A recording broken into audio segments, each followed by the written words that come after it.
ayibheda ayikufundiswa namfani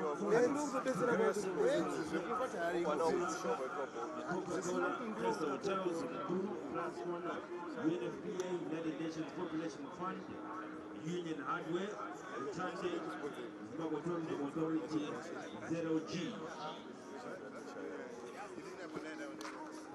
Please do visit the UNFPA adult rep clinic standard and register to enter the rapport of the clinic. One of any signed cricket jerseys.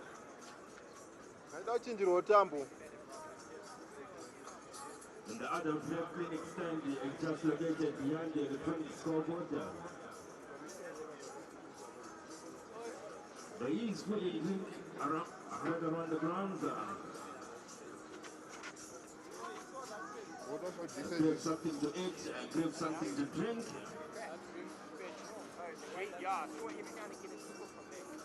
246 is the target to win for Ireland.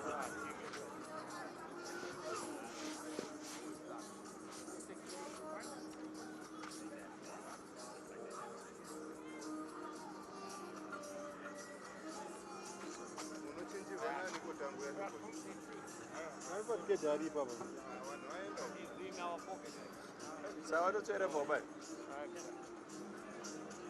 Sir, 1 minute.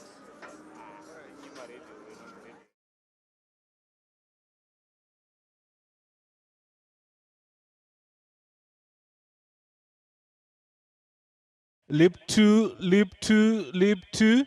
This is lip 2, lip 2. 1, 2, 3, 4.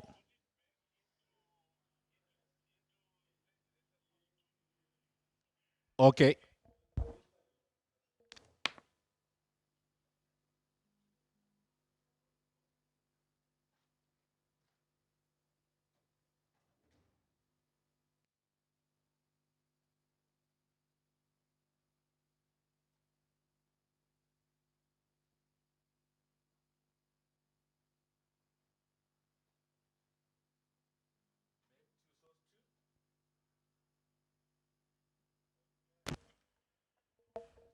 Lip 2, lip 2, lip 2, lip 2, back to source 2.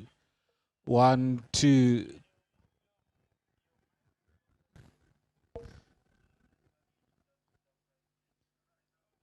Come again?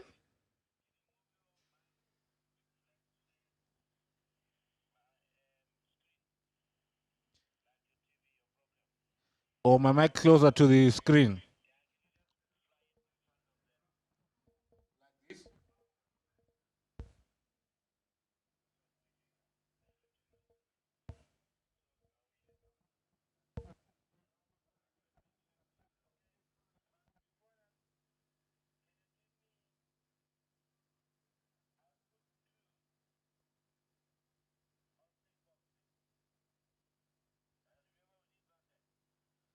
Sorry, come again?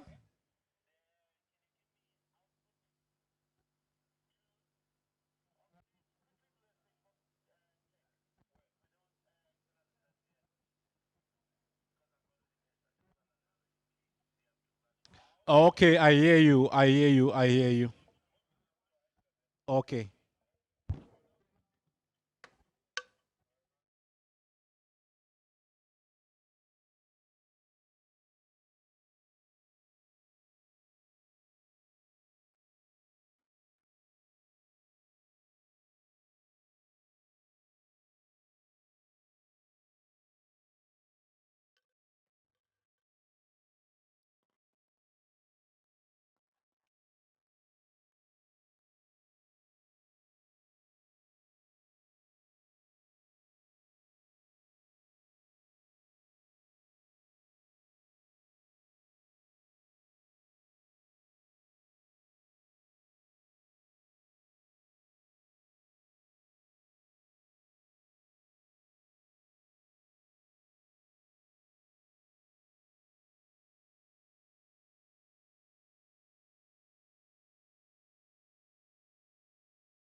Lip 1, 2, 1, 2, 1, 2, and 1, 2.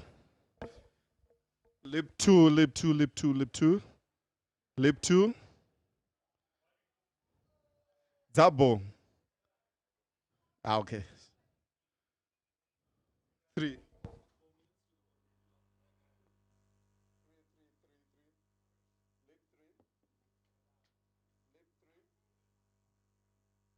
Lip 3, lip 3, lip 3.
There we go. It's a beautiful day in Harare. It's the halfway stage of the second one-day international between Zimbabwe and Ireland. Live from the Harare Sports Club.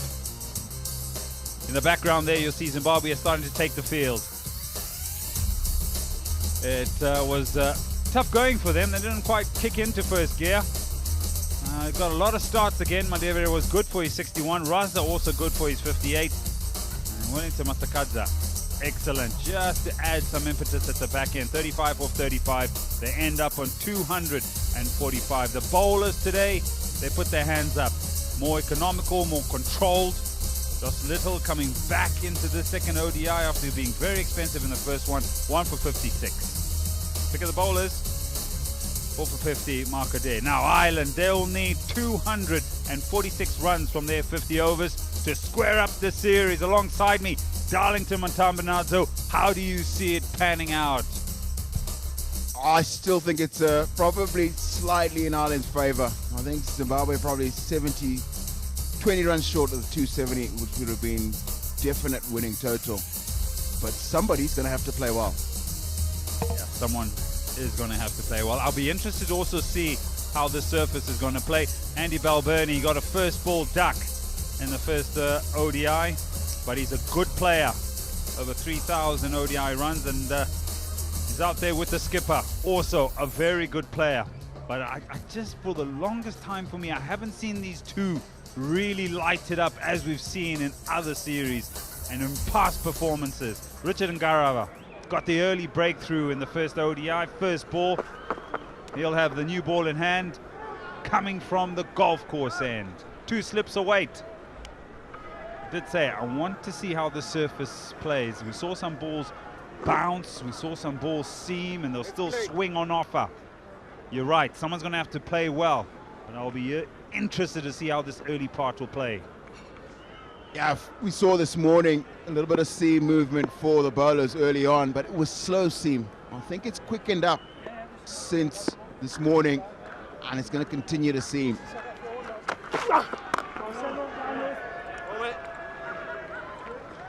A little bit of swing there, nice and full, but Balbirnie doesn't quite get in the position. I think if he gets into a slightly better position there, he punches that down the ground for 4, but he's hesitant, isn't he? Yeah, I played for the in-swinger last time, and it was the other one. This time he does play for the in-swinger, gets it right, but a little tentative.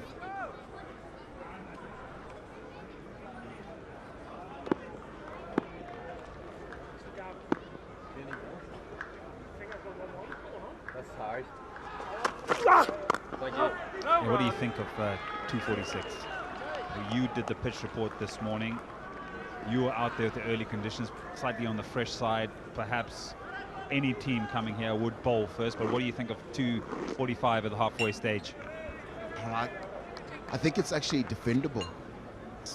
Yeah, I think not easily defendable. I think you've got to bowl well as a unit.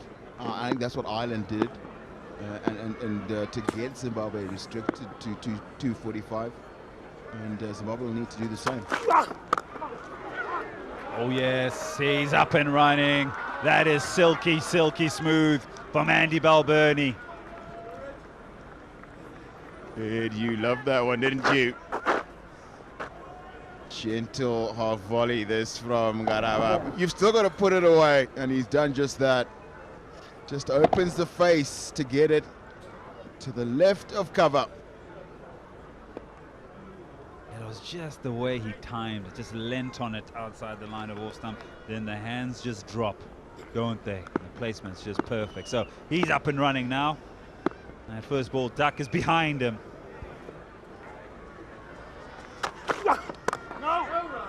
Yeah, he's getting some movement. Much better length as well this time.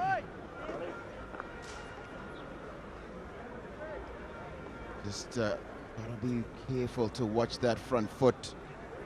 Guilty a couple of times already in that first ODI, overstepping. And then the test match that preceded this ODI series. I think I know Chubby this. Just said to him, you know what, you are pushing it a little bit. The one that goes for the boundary was also very close to that front line.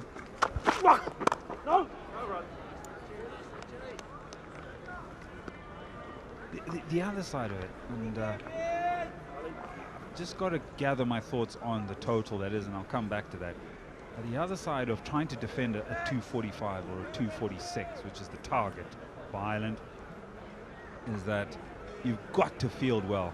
You're fielding and you're bowling, even if you're not picking up wickets, limit the extras, and then the fielding has to complement yourself. And both sides were guilty of dropping catches in that first ODI.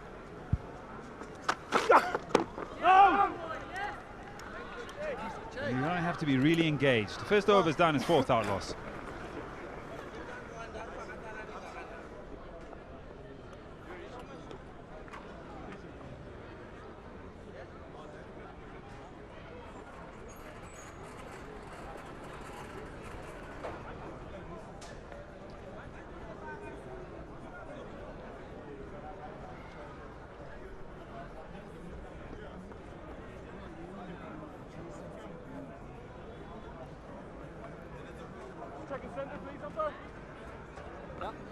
Revisit the batting card of Zimbabwe. Like I mentioned, lots of starts. Bennett got in 230 and then a good delivery to dismiss him.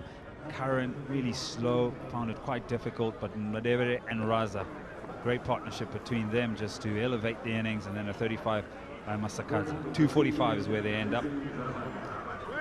And it'll be the big man from the city end. He is in some very good bowling form. Economy's good. He's a wicket taker, 54 matches, 67 wickets. And you like the end he's bowling from. I just noticed, I'm not sure if it's clean on our screens, but there's a little bit more greening still in an area 6 to 8 meters. Round about there where he's pitched it, but Paul Stirling's up to the task. What a way to get off the mark. What a way to face your first delivery. Did you like that one? Liked it a lot. I think that back foot drive, that punch off the back foot, one of the technically most difficult shots to play in cricket. Yeah, I like it as well, Darlington, because it's his first ball that he faces, right? So he's thinking, well, he's going to get a little bit of extra bounce, but if I get into a good position, which he does, and then just open up the offside right on the top of the bounce, there's a nice shot for Stirling also to open his account.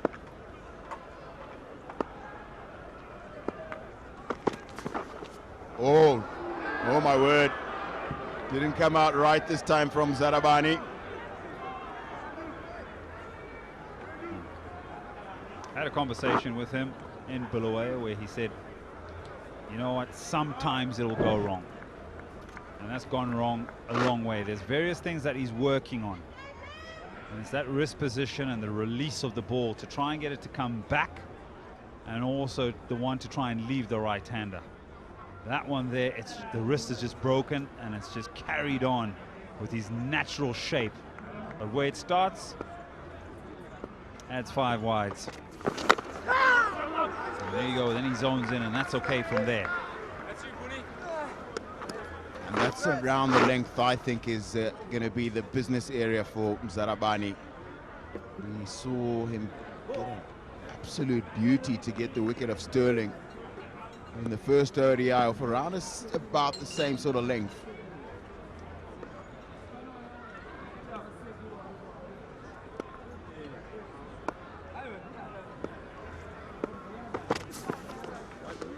And that one goes the other way, so yet another wide. I did mention again, extras can be a problem, but he bowled well in the first ODI.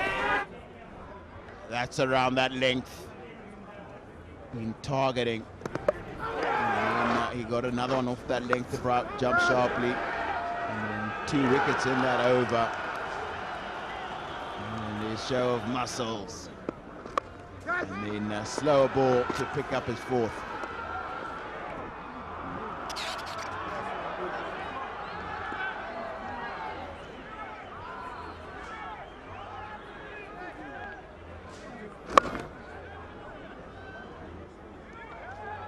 This is the last wicket to fall.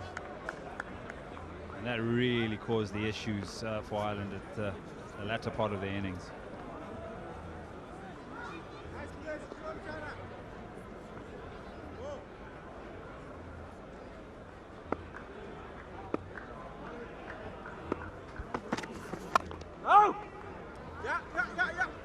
Goes after that one. Nice bliss. This is his mark again, does 𝗬𝗏𝗧.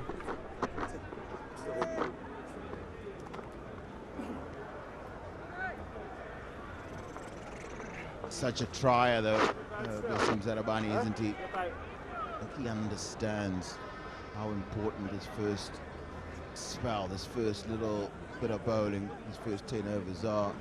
Sometimes you, in trying too hard, you lose that fluidity. Wide again. Ooh, crowd not happy.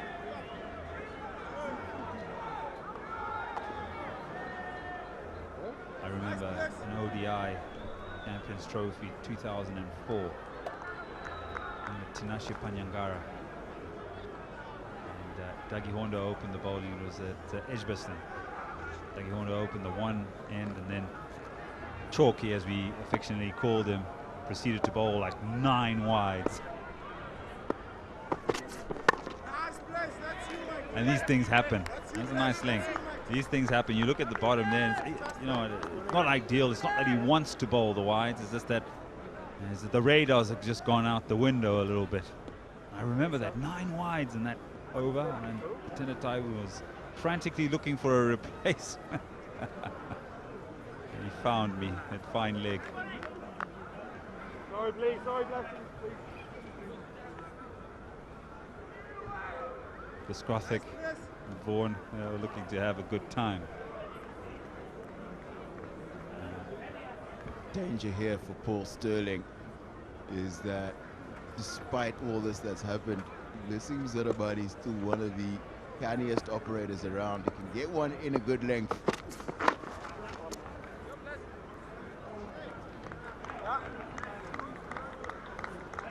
He does prefer the city end. Nice bliss. He always seems to open from that particular end, and Richard 𝗬𝗏𝗧 will generally bowl from the golf course end. And it's quite an interesting one, because I'm looking at the flags above the change rooms, and the wind looks like coming across from the grass embankments, which means the ball is always going to be pushed across him, where he generally brings the ball back into the right-hander. Yeah. Better way to finish the over. Nevertheless, it goes for 13.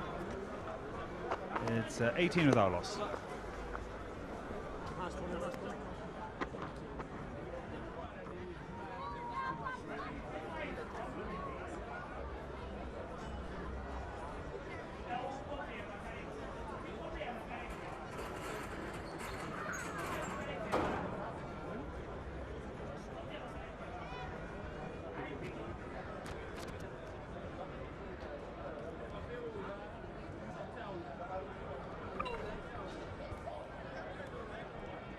Really, when you look at these numbers, there's nowhere to hide if you're an Irish player.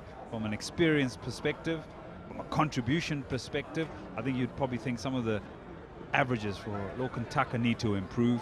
Harry Tector at 48, that's very good. There's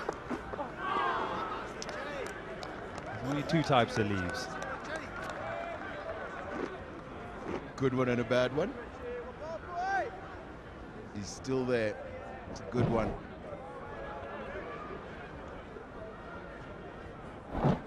It's a good delivery from 𝗬𝗏𝗧 in that channel of uncertainty.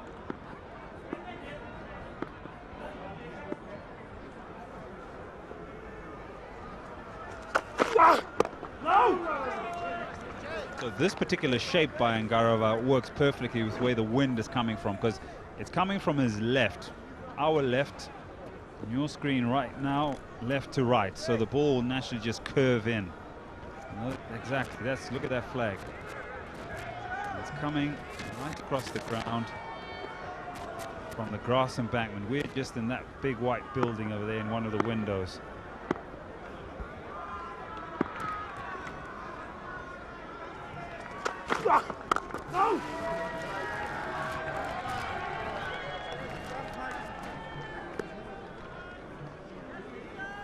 Correct me here, Darlington. I think all 9 deliveries he's bowled to Hibernia have been the ones that sort of have come back into him. Hasn't that tried the other one that just goes across? I think this has been, you're absolutely right. I do think that having gotten him out with the one that didn't swing in the first ODI, he's setting him up.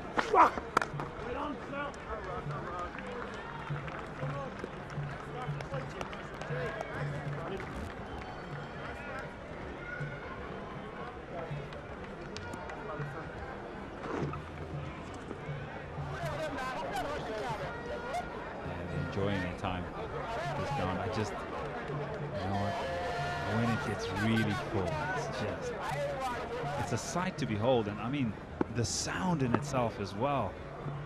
Stadium feels like it's shaking. Yeah, beauty. Yeah, it's a sign of some really good touch. When you make a cricket shot look really easy, you're in some pretty good form, and that's what 𝗵𝗺𝗃𝗍 has done here, just to push down the ground. Two glorious boundaries already in this short stay of 9 runs.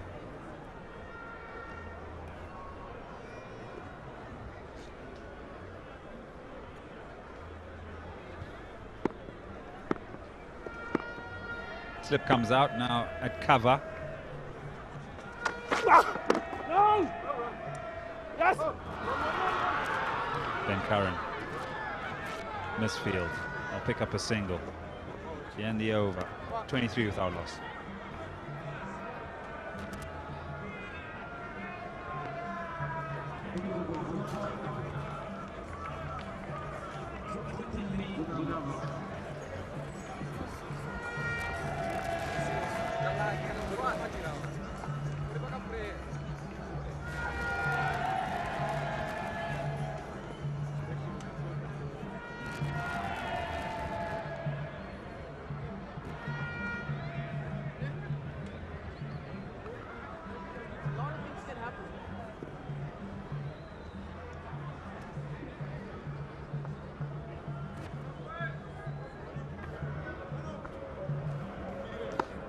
𝗵𝗺𝗃𝗍𝗃 looks good, 10 off 13. He'll have a sighter now of Muzarabani. Yeah, 𝗵𝗺𝗃𝗍𝗃 in his last 6 innings, 4, 1, 21, 45 and 0. He's a much better player than that. And you sort of think international cricketers, they have a score after 1 in 5, sometimes 1 in 6, but 1 in 5 is very good. And I think he's a good player. His records are very good as well. So you're thinking 4, 1, 21, 45. The 45 for me was the one where he gets the big score and doesn't get it then.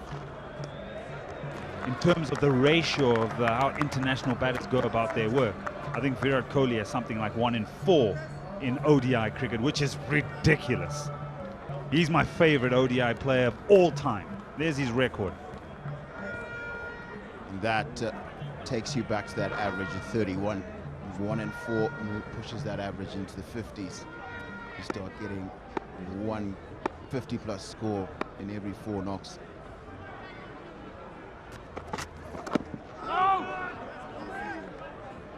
I'm probably now going to get raked on the coals over X, or what it's called Twitter. Well, it was Twitter, now it's X. When I say Virat Kohli is my favorite, it's my Ed's favorite ODI player of all time. That for me, he's just phenomenal, and in chases as well. Absolutely correct. It just me, it's just sheer watching pleasure. It's been Rohit Sharma.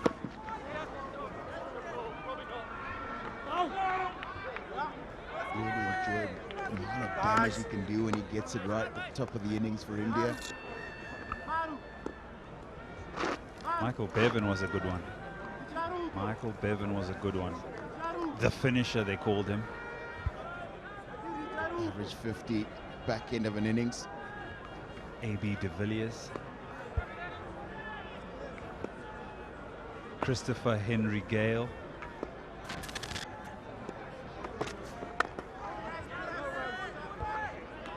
Marlon Samuels for me.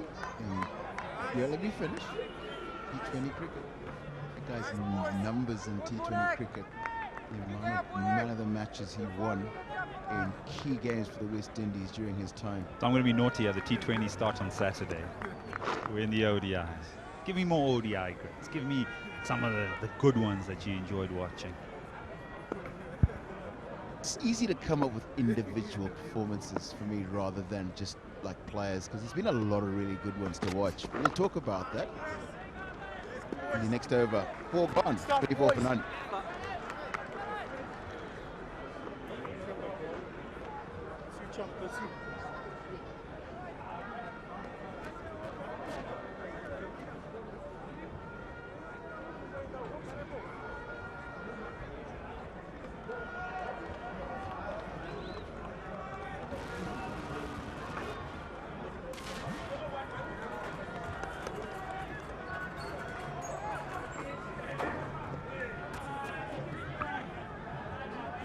It's still unfolding here in the second ODI.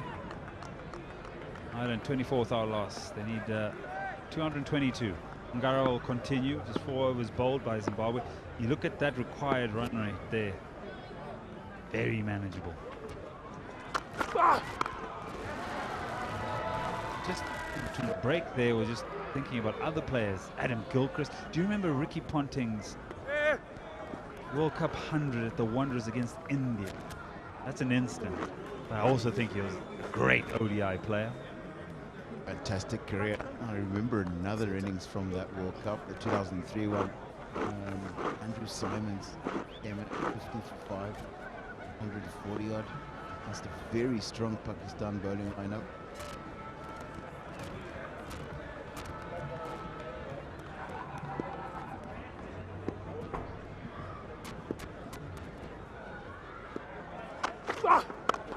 Herschel Gibbs in that 438 at the Wanderers. That was a goodie. Absolutely special innings. Kevin O'Brien against England in Bangalore. That was a ripper. At number 7, number 8, got 100. Smashed them all over the park.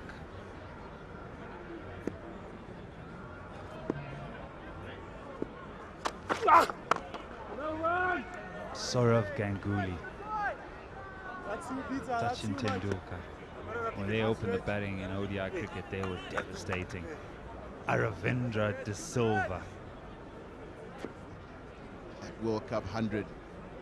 One World Cup that Sri Lanka won in Sri Lanka. His 100 in that final. Spectacular in innings. 𝗏𝗏𝗃𝗏, I think he was one of the prototype splashes as an opener in ODI cricket. Gets an edge, the bottom edge. No damage done, but for the bowler, he thinks maybe he's still in business.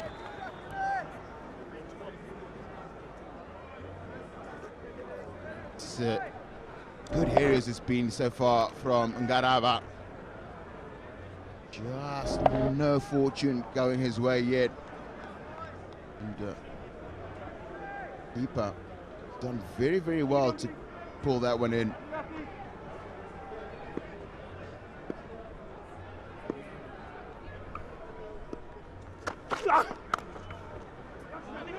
That's beauty, but there is protection out there. An effort by backward point. The other thing you think about is Nzima Mohak. He was good in ODI cricket. He's the rival on the international scene for me. Unforgettable 67 from 38. Turned, it was an obviously losing position into a victory and a long, entertaining career as well.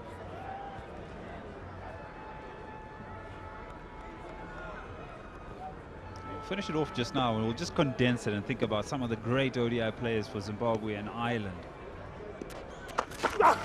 No run! End of the over. 27 without loss.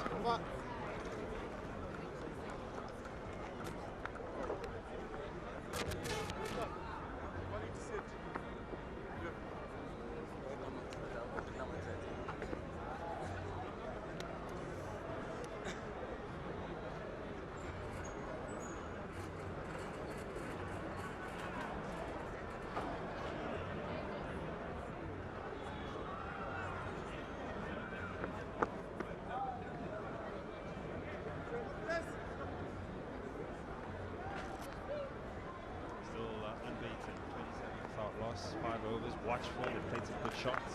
The Irish. If I'm still in, please.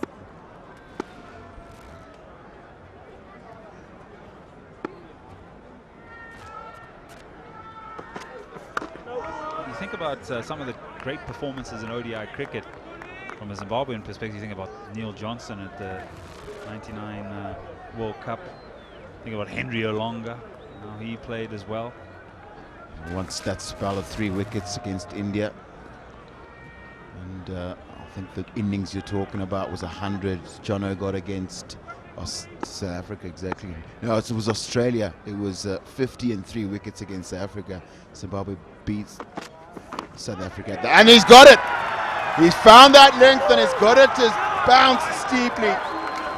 Struggled early on, bowled a maiden, and then an absolute beauty to get rid of Andy Balbirnie. I'll tell you what, this is getting many out. Andy Balbirnie, he turns around to have a look at the big screen, but it's an absolute corker. It jumps off a length. He's very good, Nsarabani, with his front foot, so no issues there. Have a look at this take, bounce.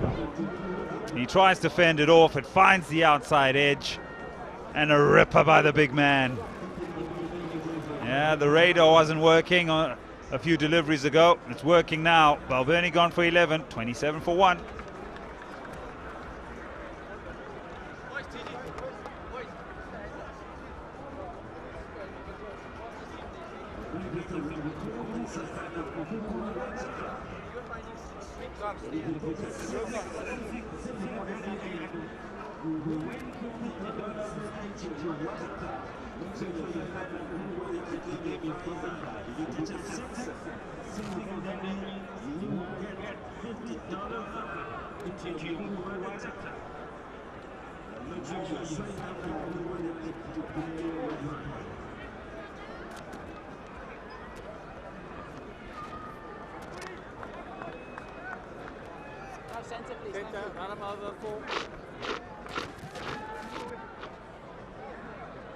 Curtis Campher in a 3. He bowled well, got a start in the first ODI as well, but he's in early again. That's the responsibility, and this is where they're going. It looks that this will be his position to bat 3 for Ireland. Gully in place.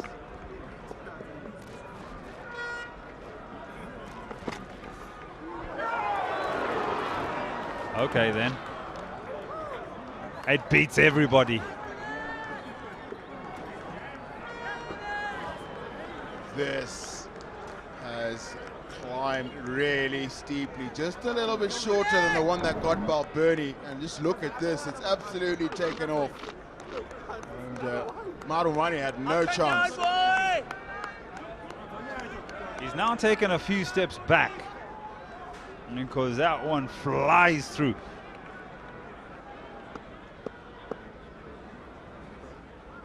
Look at how far back he is now.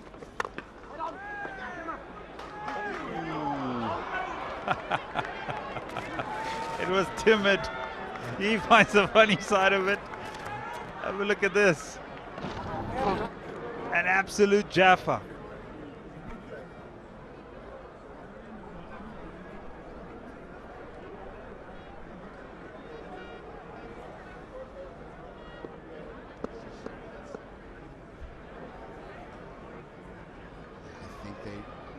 Removing that gully from, they're just a little conservative here. I've seen a couple of deliveries really take off for Nsarabani, off a good length. I think you want to see 2, maybe even 3 catches behind for Nsarabani.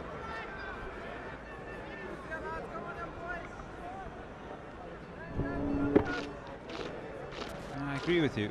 I think that the batter will also be thinking, can't really get onto the front foot with that extra bounce here, and if I do, I need to be extremely brave. So you could actually set a slightly more attacking field, and square leg could come in a little bit closer.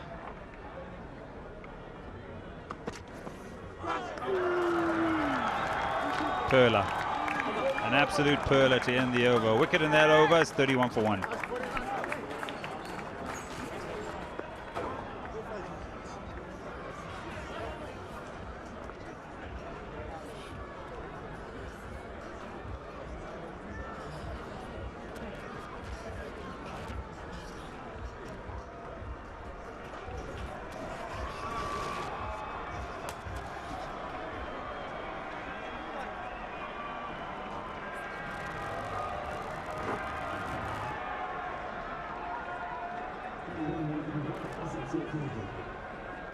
So they've lost one early.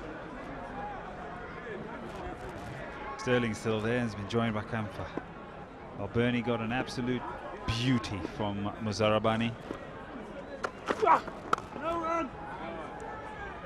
And so there'll be concern from that end. You were spot on. The fact that there's a little bit more when you come from the city end. And I think 𝗃𝗪𝗏 actually produced some of those deliveries today when he had a spell that really set Zimbabwe back. Yeah, but the interesting thing was 𝗃𝗪𝗏 is maybe around 170 centimeters tall.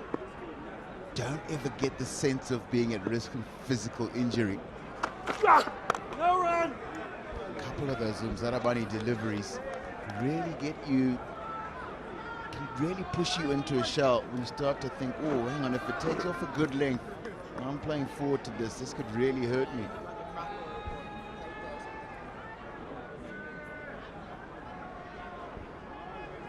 Good to see the fans that have come through. That's a great view there. Right at the top of those big stands away to our right. Right, just looking down.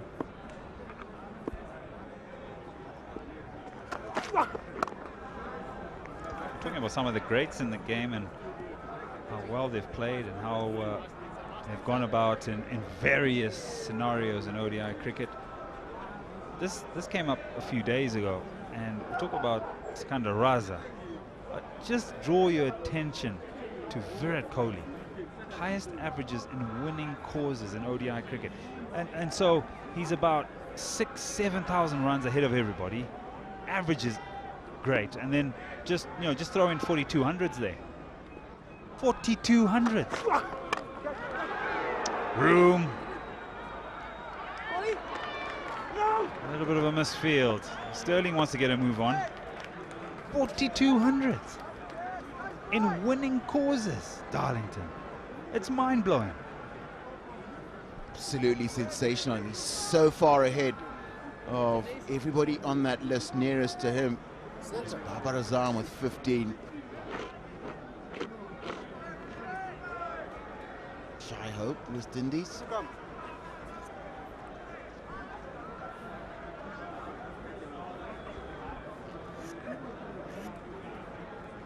Some of the greats that come out of Ireland, we've got 2 balls left and we have to go, Darlington. But you think about Kevin O'Brien, how good he was. Ed Joyce. Oh! So, yeah, you got to be kind to him there. That is the practice surface. And so there's foot marks right about where that ball bounces or lands, and it rears up off the square. There's not much he could have done there, and actually would have caused him a bit of discomfort or some hurt or some pain. He's actually gotten into a good position to field this one, and then it's just taken off. Unfortunately, no harm done to Brian Bennett.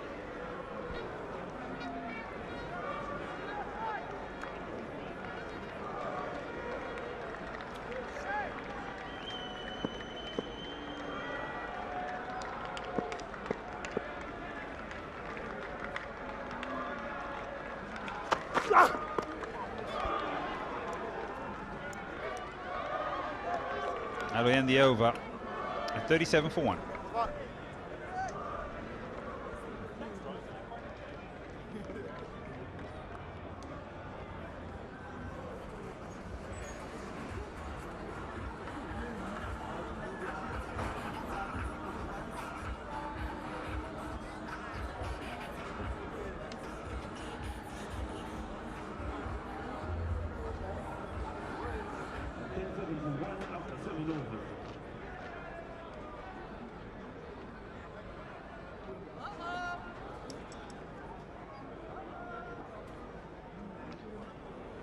𝗧𝗦𝗃𝗍𝗂𝗪𝗏 got the all-important and first breakthrough for Zimbabwe. And you look at that, 1 for 14 from his 3 overs, and the other one was disastrous. He'll continue from the city end.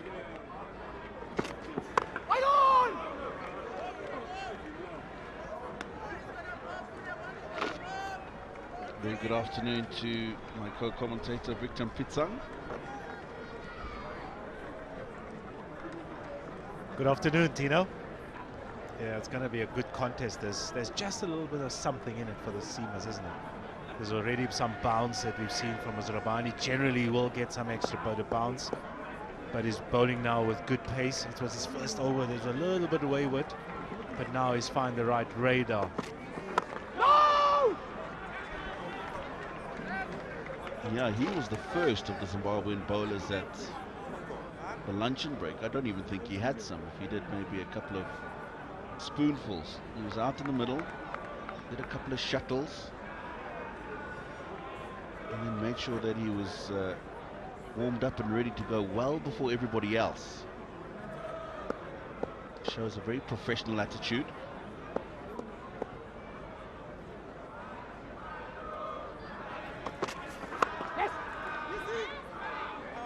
Did you tend to have your lunch when you were bowling in the afternoons? I did. Not much though. It's very difficult, but generally what happens is just before the end of an innings, the bowlers will probably go for a lunch, but unfortunately he was probably batting. He was getting ready to bat, and so they got bowled out and probably rush up, take off his pads and stuff, and then maybe have something to eat, something very light.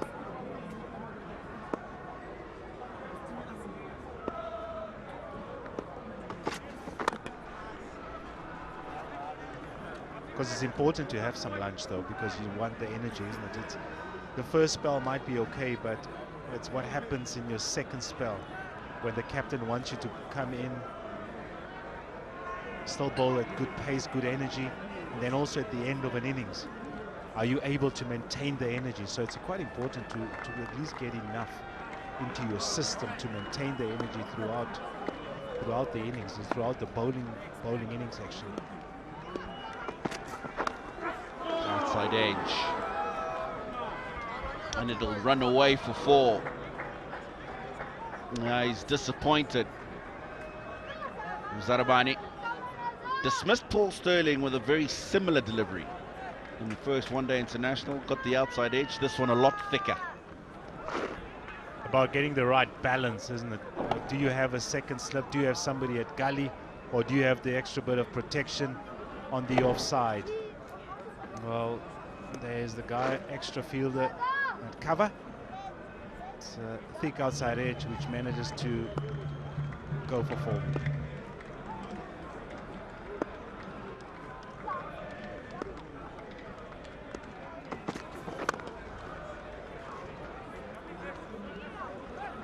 $42 for 1.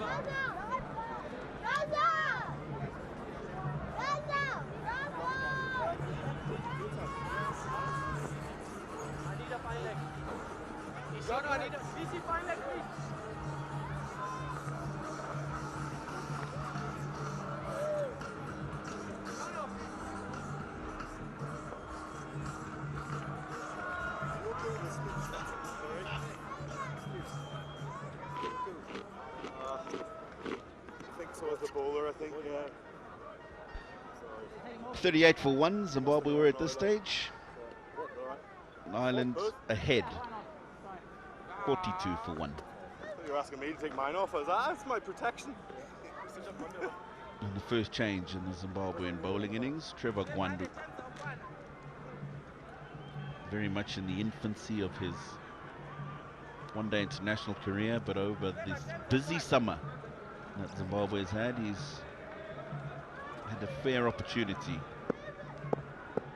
across the 3 formats.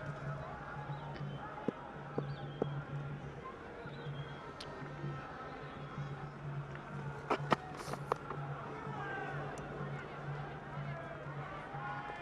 that one just dragged down first up.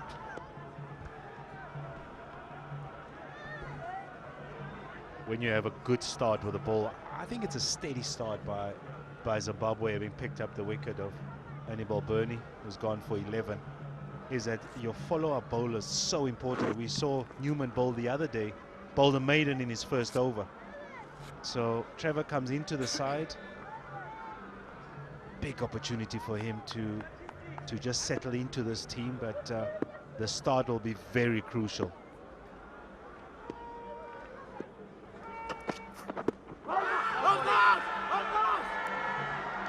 Just drifting down that leg side. Once he got his rhythm going in the test matches, he really struggled. I think from the one end, in the airport end in Bulawayo, he really struggled to get his rhythm. But when he bowled from the city end, he got the ball nice and full, good pace, good bounce, and that's just what they need. Just confirmation of that ball just drifting down that leg side. Yeah, it's interesting seeing him bowling from the golf course end, because generally the breeze goes east to west, which is from his left to his right. And being a genuine away swing bowler, he often bowls from the opposite end, and that breeze goes over his right shoulder and assists him to take the ball away from the right-hander.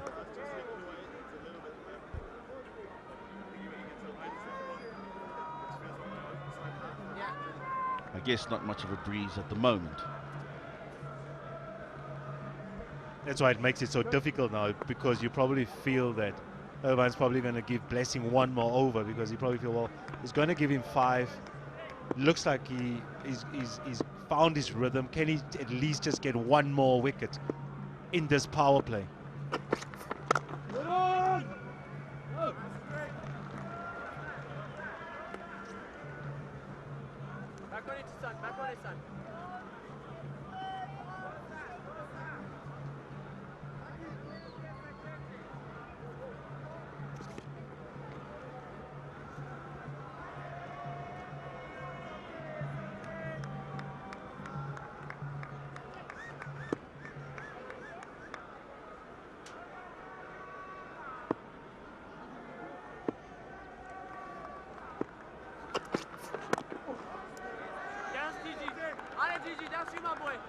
These are good lengths from Gwandu. What's he got, 14s? These are 11s. In a few matches I've seen him play in recent times, he just seems to have got his lengths a lot better. He's a little bit all over the place in his first few matches. I know expensive in the test match as well, but I've seen a nice progression in white ball cricket. Now that's short, and Paul Sterling is not going to miss out on that. First 6 of the innings to end the 9th over, 49 for 1.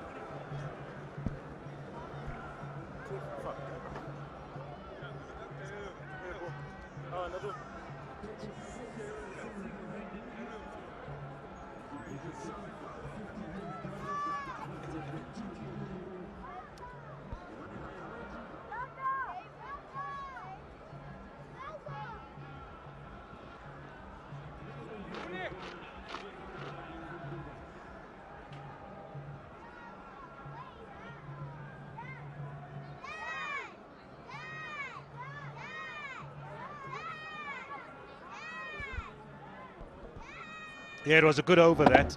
Apart from that final delivery of the over that goes for 6. And he bowls a dot ball, he's only gone for the 1 run, but unfortunately he bowls a short one. That'll be wide. And that's what Sterling was looking for. 50 comes up for Ireland.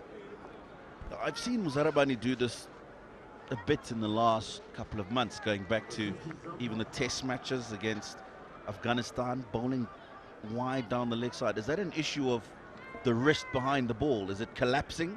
Yeah, he just tends to fall away a touch. When he gets his timing wrong at the crease, he just pushes one down the leg side and doesn't really finish his action. So generally bowlers like Muzarabani relies heavily on his rhythm. So once, and his timing, is that once he gets his timing right at the crease, that's when he gets a little bit of, like, zips through the crease, and his wrist position stays in a good position. Highest totals without a 6 at Harare Sports Club. 264 against the Netherlands, 2022-23. 255 versus Pakistan, very long time ago. 2002, 2003. Today, 245, 3rd on the list. 2002, 2003? Is it before your time? That was well before my time. I was still in high school at the time, trying to get into the first team. And then 238, 236 against the West Indies and Ireland, respectively, 2023. And then way back in 2010, 2011. Didn't realize actually that there wasn't a six in the Zimbabwean innings today. And that Paul Sterling six last over was the first one of the game. Cut away, just over. Wesley Madera at backward point, and it'll run away for 4. Loves playing square of the wicket, Curtis Campher. Yeah, just waits for it. The extra bit of bounce, actually on his toes when he hits that. Just needs to get a little bit, got enough bat on it to get it over backward point to get a boundary. Yeah, he's a busy cricketer, but just 𝗬𝗏𝗧 is seeing a bit of extra bounce that we've seen when he gets it right. I wonder if he should really be coming down the crease to him and moving around the crease so much. Yes. I guess it's his makeup, and that's what gets him into the game. Just wondering if maybe it might be detrimental if he's moving around a little too much at the crease, just to 𝗬𝗏𝗧 because of that extra bounce we've seen. And also the fact that if you just look at the game plan at the moment, 𝗬𝗏𝗧 is probably going to bowl one more over. This is probably his final over in this power play, and then they'll change. And the whole idea for him bowling this extra over in this power play is to try and get a wicket. So you can be a little bit watchful.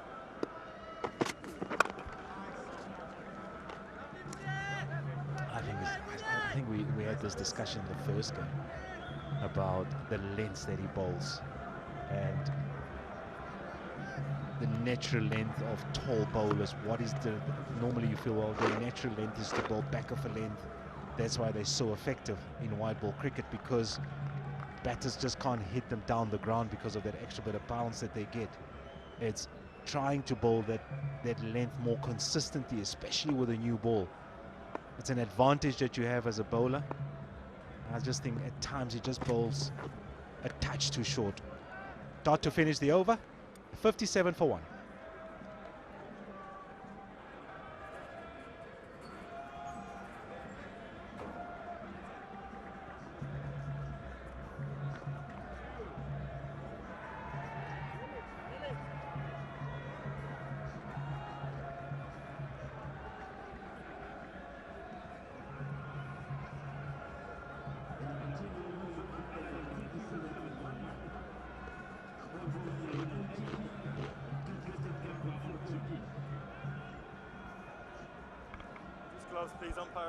Second power play, and a very good one in the context of the game for Ireland. 57 for 1, 14 ahead of where Zimbabwe were, 43 for 1, same amount of wickets lost. And just requiring 4.72 to the over from here on.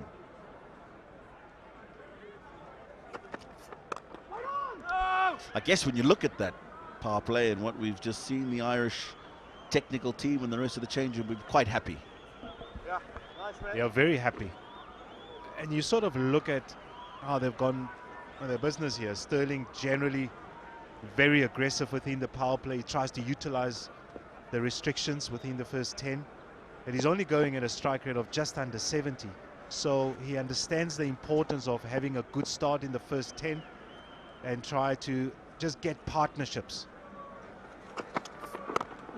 That's why it was so important. You probably feel the position that Zimbabwe were in to try and get to at least 260, 270, because then you need a much better start with the bat. Look at the required run rate.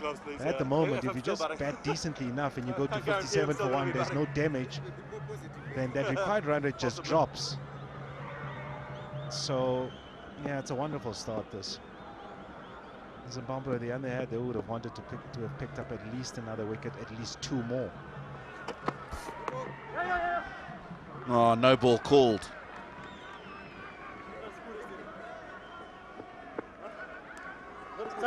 That's what you don't want to be giving to a team that's scoring comfortably, almost 6 to the over. Interesting to see. Yeah, it's an area that he struggles with as well. We also saw a few from 𝗬𝗺 in the previous game, in the test matches. He bowled a lot of no balls in the test matches as well. So it's just getting those disciplines right. Be interesting to see what feel set he has to Sterling, because Sterling will be eyeing that leg side boundary. He can change the field, because it was 𝗃𝗃 that was on strike. Now they've rotated the strike, so Sterling is back on strike there. So once the free no ball has been called, he can change the field. He can make the adjustment. Yeah, well, he's got the deep backward square, and he's got a 45. Long on. Third. And a backward point on the boundary. So this tells me full wide outside the off stump. Yes, no, yes. Wide ball called. It's gone through the keeper, and the over's not looking good. No, not at all. That's a little bit sloppy, that, isn't it? You probably just think, okay. You can sort of understand from the bowler's point of view what he's trying to do. He's trying to bowl it way outside the off stump, just inside the white line. But he's just gone too wide, and it goes through the keeper. More runs for Ireland.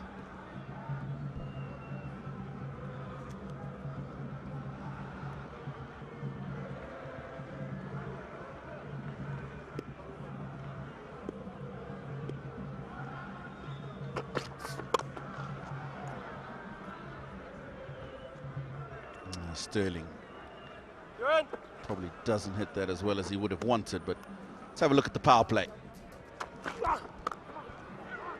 There was some swing on offer for the left-hander, and then some lovely shots at 𝗵𝗺𝗴𝗃. Just the punch down the ground, especially the swinging ball, and he just got a beauty on 𝗵𝗺𝗃 𝗵𝗺𝗃. Was picked up another wicket in the power play. Big hit, always searching, looking for that short delivery, and 𝗃𝗃 just walked to the crease and got a boundary. So just a steady power play for Ireland. No run. Yeah, you just look at that power play package, especially the boundaries that were scored off. They weren't all in there, I don't think, to 𝗃𝗃. Just very full. Placid deliveries, nothing behind the ball. It's disappointing, really, because when he gets it right, gets the ball hitting the right areas to the right or the left-hander, he's very, very effective. I wonder if maybe all the cricket that's gone on during the summer, there might just be a little bit of tiredness coming along.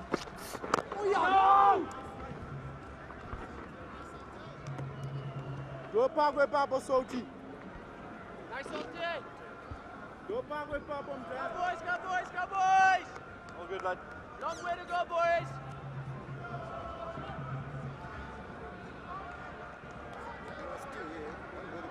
Hey?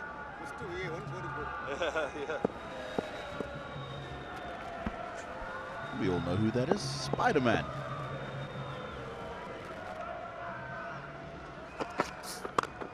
No run. He was looking a little healthier than we've seen him before, that Spider-Man. 65 for 1.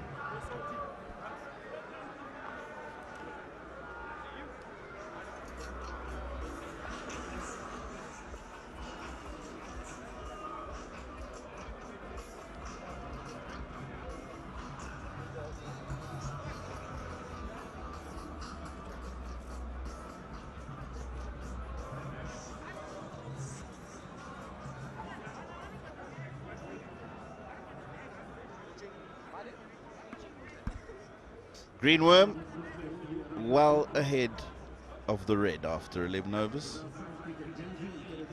65 for 1. Not much has troubled the Irish batters so far this afternoon. Zimbabwe at this stage were 20 runs behind. 45 for 1.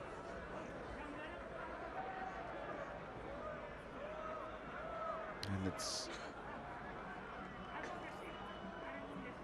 𝗃𝗃𝗃𝗃 who comes back into the attack, 0 for 18 from his 4 so far.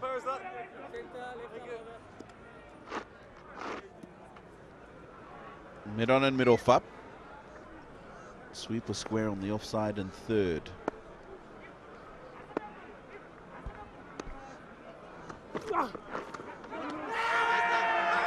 Bit of an appeal.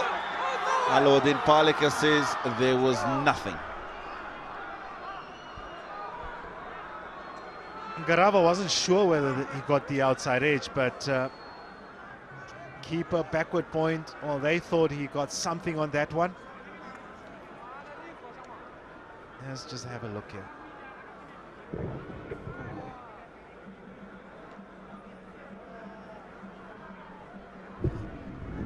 Yeah, good decision.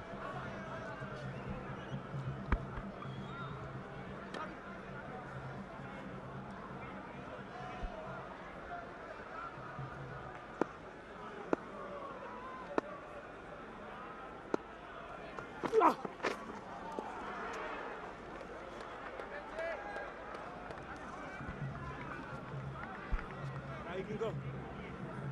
You can come up.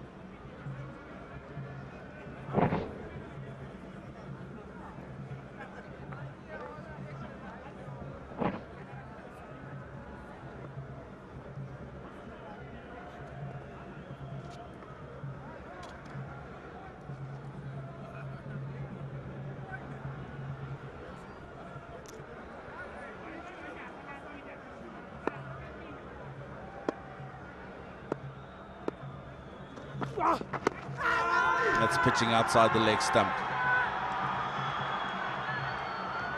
Otherwise, wouldn't have been a bad shout. Yeah, he's got a few to just go across Sterling. His first 2 deliveries, and this one is a little bit straighter, trying to swing it back into the right-hander. Just outside the leg stump.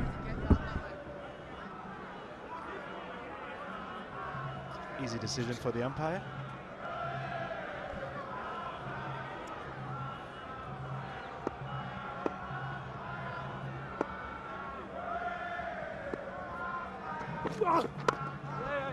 Yeah, now there's definitely swing there. And that's what he was trying to do the previous delivery, getting it to come back.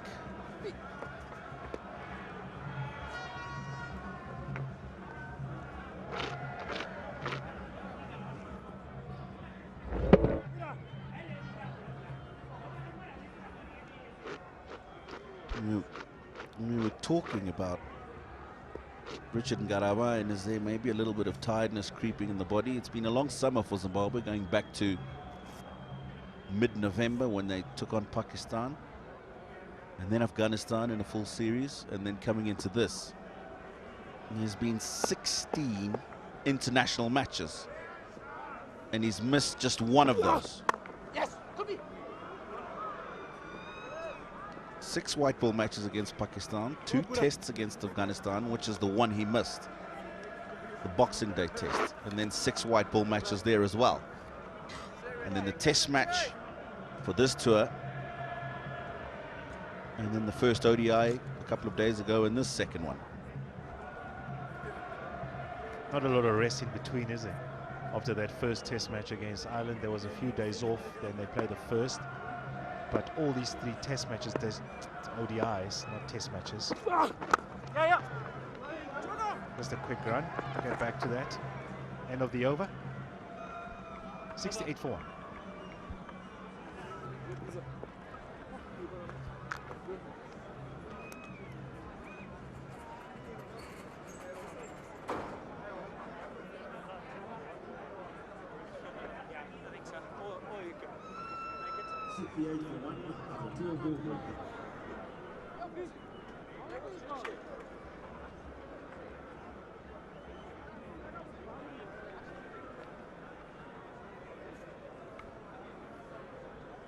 Yeah, Zimbabwe asked to bat again. 245. 𝗿𝗺𝗃𝗃𝗃 61. Baraza 58. Markaday, the bowling lead there, 4 for 54, but it was 𝗃𝗃𝗃 who made the difference with his 3 for 13 and 5. Middle part of the Zimbabwean innings. And chasing that down at the moment. Ireland just need 178 and 38 overs. 9 wickets still intact. Yeah, so you want to pick up on that 𝗏𝗏 𝗂𝗃𝗏 conversation. He has the break in between. He played on 2 days ago. It's a 1 day in between all these 3 one-day games, and he's such an important bowler for Zimbabwe. So at times you need to find the right balance. Do you rest him? Do you give him a break for 1 or 2, let his body recover? Because he's probably at his best if he's bowling at his good pace, good bounce, and he's running through the crease. The one thing that he won't be effective though is when he doesn't have that energy that we spoke about earlier. Yeah, to add to that, Zimbabwe has never had a busier summer. So the body's not used to playing so many high-profile matches in that short period of time. And he's taken the new ball and got that responsibility in every single one of those matches. So we talk about 16 international matches, but 2 of those that he played in were test matches.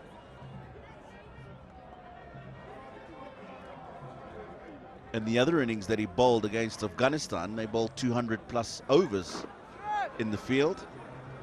So that body's taking a lot on. And this is in the space of literally 2.5 months. First game was 24th of November against Pakistan. Today's 16th of Feb.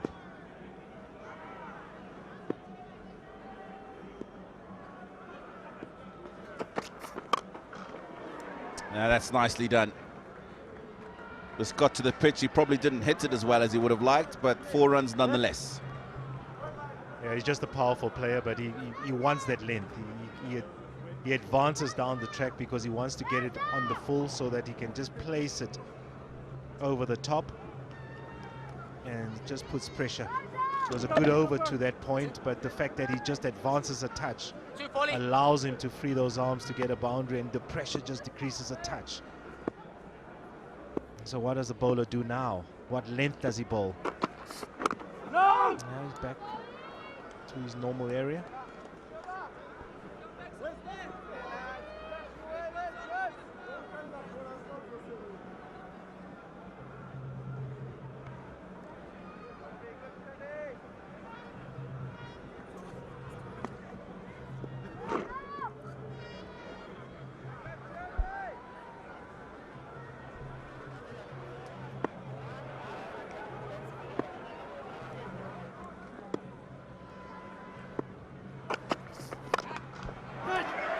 Gone up in the air. It'll take some catching. He's not going to get there, Sikandar.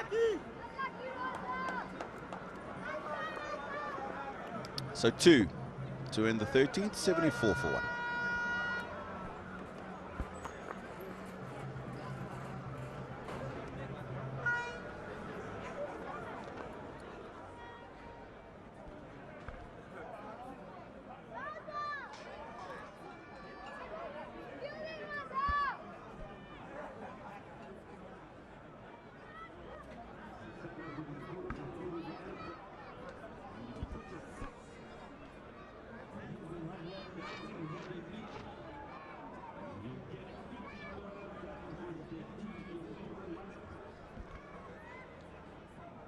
$74 for 1.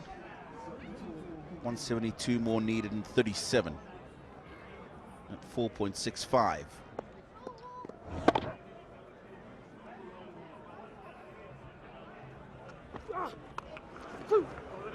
And it calls for 2. It's a long way to go to his left for Gwandu, and it's actually Bennett going to his right who picks that up. Just talking about 𝗂𝗃𝗏's workload so far this season. His 2 previous busiest seasons were 2021 and 2023 into 24, where he played 20 matches. I'm talking about this season from the back end of November. He's already playing his 21st today.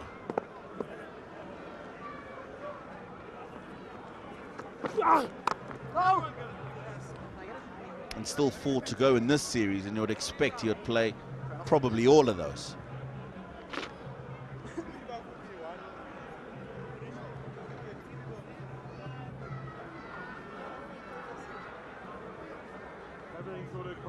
I guess what it also does, even though he hasn't rested much, his other partner has, Mzarabani, it's also given an opportunity for Zimbabwe to see what's outside of their top bowlers. We've seen a young Gwandu get some more opportunities. Tinotenda Maposa,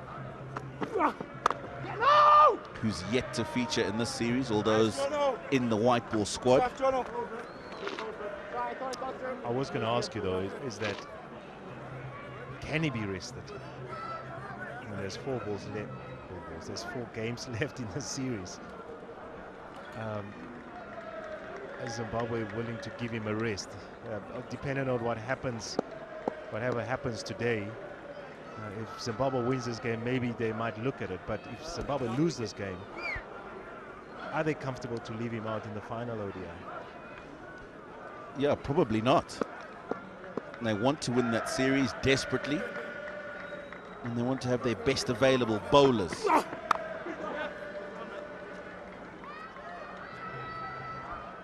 And maybe the T20s is, it's maybe when he'll get rested, but there's also, what is it, 3 days before the first T20 starts after the one-day series. So yeah, it's a thin line. You probably think, well, if he might as well just play all the games and then be rested after the series is done against Ireland.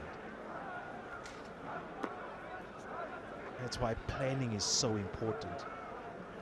Yeah, and you bring up a fair point, because this is a discussion that would have happened and has happened prior to the start of the season, and it sounds like the general consensus was that him and Mzarabani would rest, well, a lot more than he has, certainly.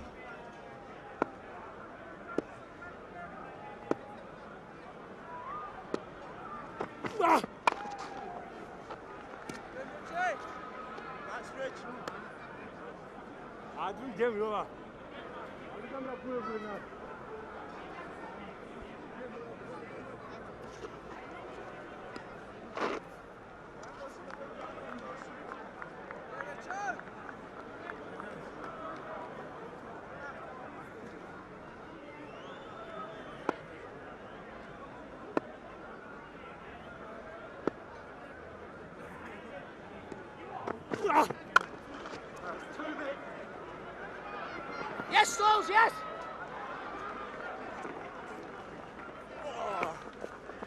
2 to end the 14th, 79 for 1.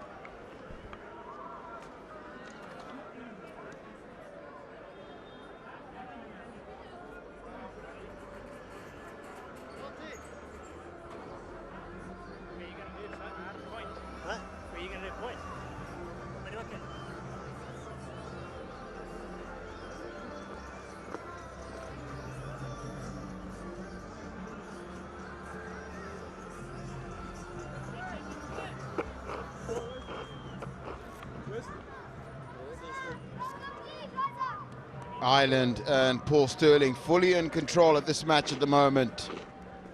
13 runs ahead of where Zimbabwe were at this stage. Wellington Masakadza. Best of 4 for 21.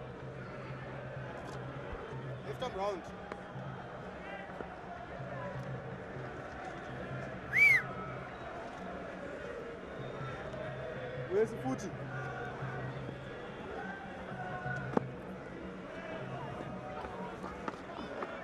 Nice.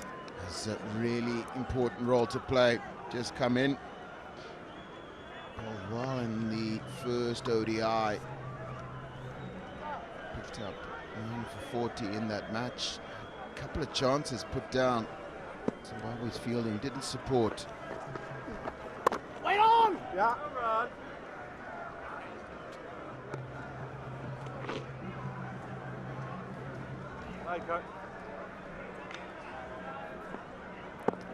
Is a good change, Darlington. Trying to slow things down to try and see who can stand up in the Zimbabwe's bowling attack to sort of unlock the wickets column for Ireland. Yes, they've got the 1 wicket, but they need more, because very well Ireland are in control of the situation and looking to take full advantage. One leg towards you. Next time. Something we've seen earlier today. It was a combination of the left arm, Matthew Humphreys, her left arm, and Andy McBride really slowed down the scoring, made it tough for Zimbabwean batters. I just get a feeling that Wellington Masakadza might just play a very key role in this game.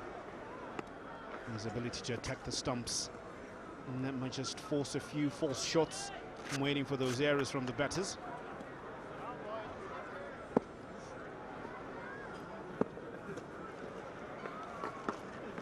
I don't know! Yes, Last one? Fairly quick over. Delivery to go. Only 2 runs from the over. Look to finish off well. Nice. Over and drinks.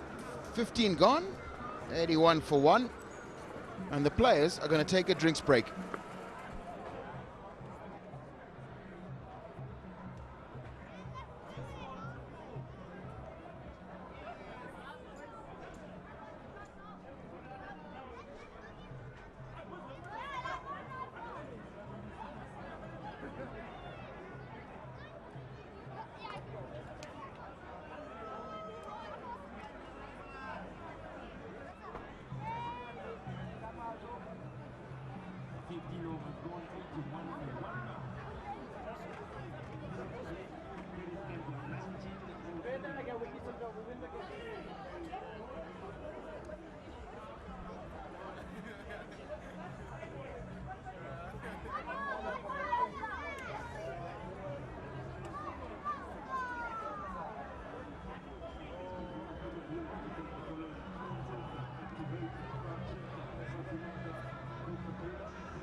Just the 1 wicket to fall. 𝗿𝗵𝗄𝗃, absolute Jaffa from Zarabani. And Sterling and Kamfar in control for Ireland at the moment. Off a good length, a brute of a delivery. And 𝗿𝗵𝗄𝗃 just couldn't get out of the way of this one. A very good delivery from Blessing Zarabani. Would love to do that. That's Zimbabwe's bowling card. Zarabani again, the solitary wicket that he picked up. And everybody else has been searching. See the introduction of Wellington Masakadza and try and get some spin. Ireland need 165 from 35. 4.7 runs per over.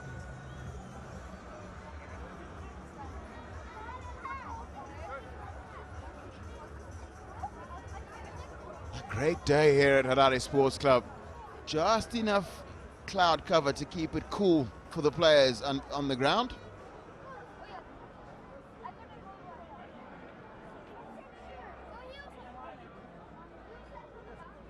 This was forecasted rain, but it looks like it's going to stay away from us this afternoon. And a change of ends for Trevor Gwandu. Been a little little bit expensive so far. Yeah, I'm not really sure about this move. I would have thought that 𝗃𝗃𝗃𝗃𝗃 will come from the other end. Try and put spinners, because 𝗃𝗃𝗃𝗃 has some bit of difficulty in having control and being consistent. He's already bowled 3 and gone for 20. But I can also understand, we saw some deliveries misbehave off just short of a good length when bowling from that city end. And 𝗃𝗃𝗃𝗃's natural length should get a couple of deliveries to pitch in that area. Yes, one. It's 2 full. Fortunately enough, 𝗃𝗃𝗃𝗃 does the busy work to clean up.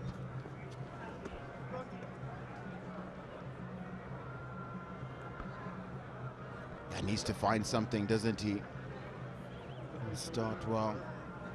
Gave away a massive 6 to Paul Sterling. Just a gentle half tracker. And hold a no ball, followed up with a wide. That in the over after that. So he's just really got to get back into this match.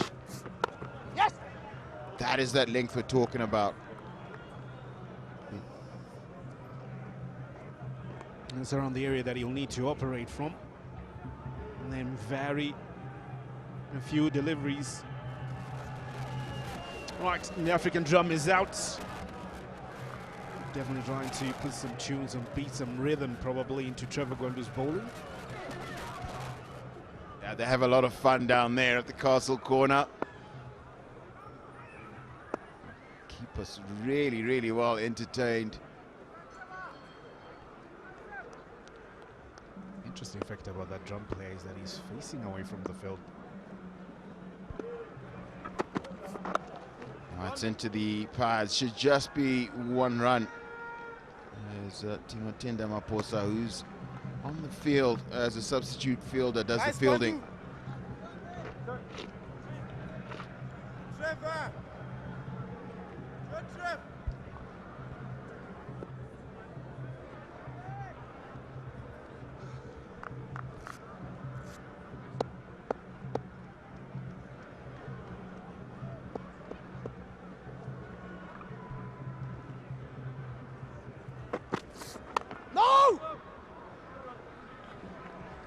𝗃𝗃𝗃𝗃 has to move smartly to his left to cut that one off. He's had a good game so far. Another bowling option for Zimbabwe with his off spinners.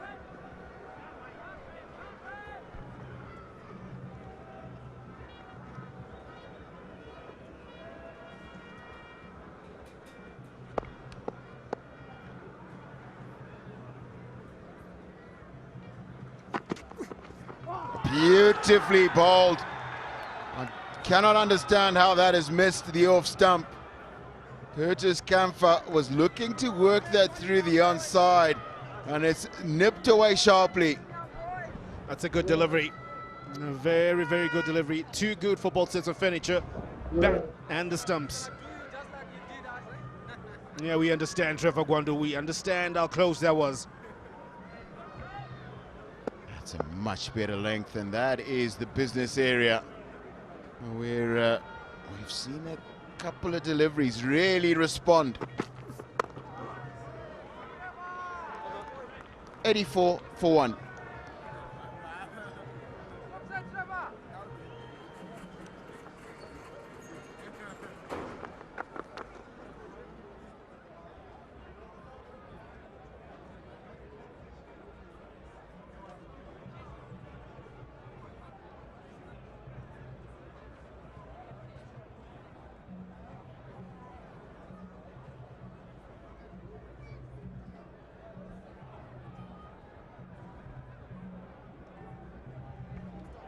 Partnership 57 from 67. Curtis Camphor has 20 of those, and Sterling 25.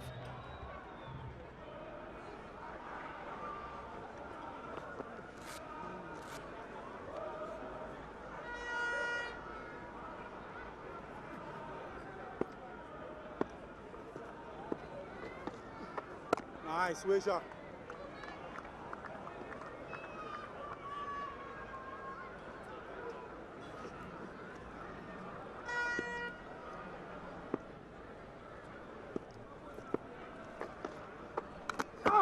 around the outside edge. And there's no slipper in place, and it runs away to the boundary. And Sterling gets a lucky streaky for. Well, the wicket-taking opportunity that Zimbabwe was searching for, they get one. But I have no slip in place. Runs away for 4. Paul Sterling, gladly take those runs.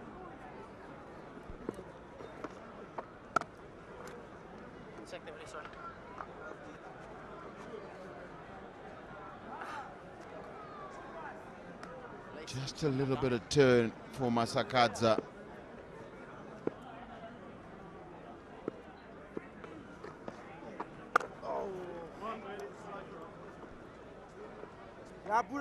Now, what a moment will that have been. Came on to Marumani quite quickly. I think it did brush his thigh pad as it went past him. Do you bring in a slip? First stint at the beginning of this match, I just was really surprised the way 𝗶𝗺𝗃𝗵𝗲𝗂𝗃 bowled for long periods with just one slip on a surface that was responding to the way he was bowling. And I think the same as can be said here about Wellington Masakadza. Really have to try and find a wicket. It's the breakthrough that Zimbabwe need. 89 for 1.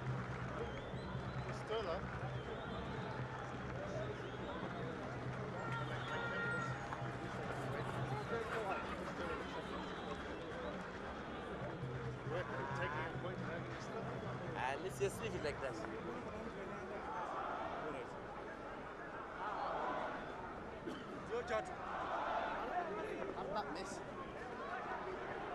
Over the stumps?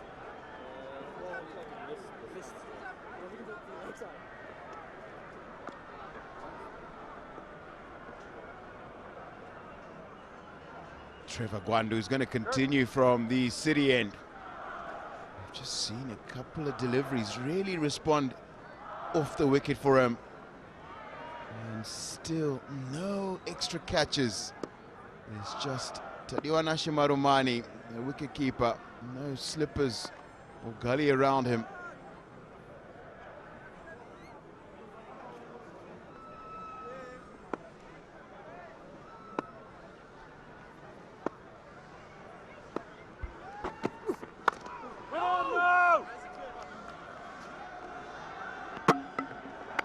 Looks as though he's settled into a much finer rhythm as the Sheikh leads the crowd at the cow corner.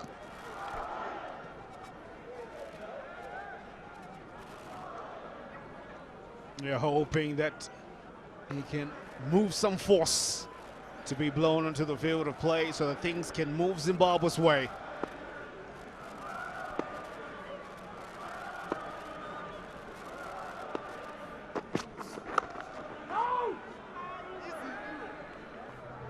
This is good, much better from 𝗃𝗵𝗃𝗃.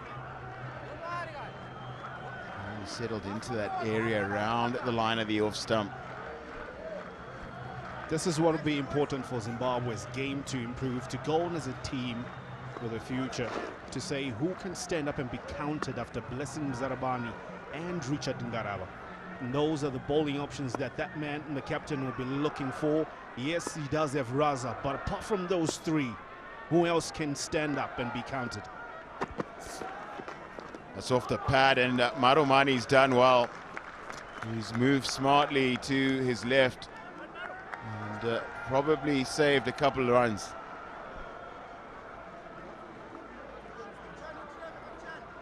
Swinging leg side. Would have been a shot that Sterling would be comfortable playing.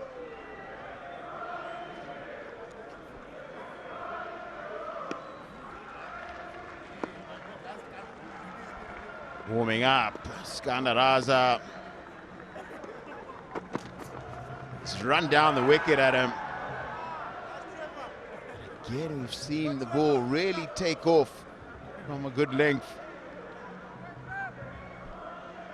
They're looking to amp up things here, Paul Sterling. Coming down the track, looking to smash that one away. And that steep bounce that you're talking about sort of saves Trevor Gwandu.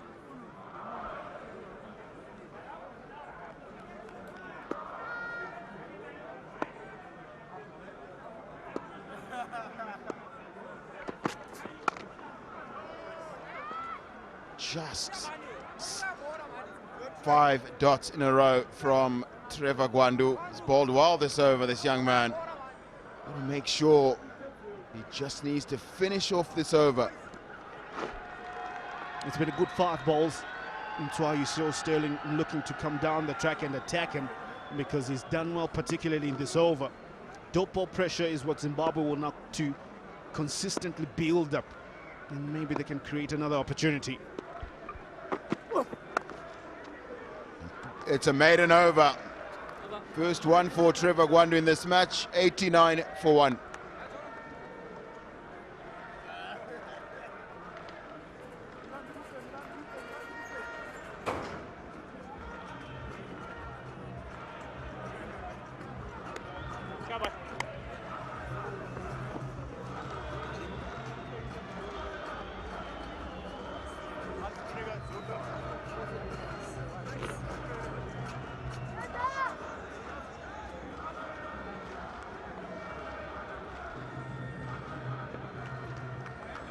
One maiden for Trevor Gwandu. Only wicket to fall was that of Balbirnie to Mzarabani. And Masakadza has been good thus far.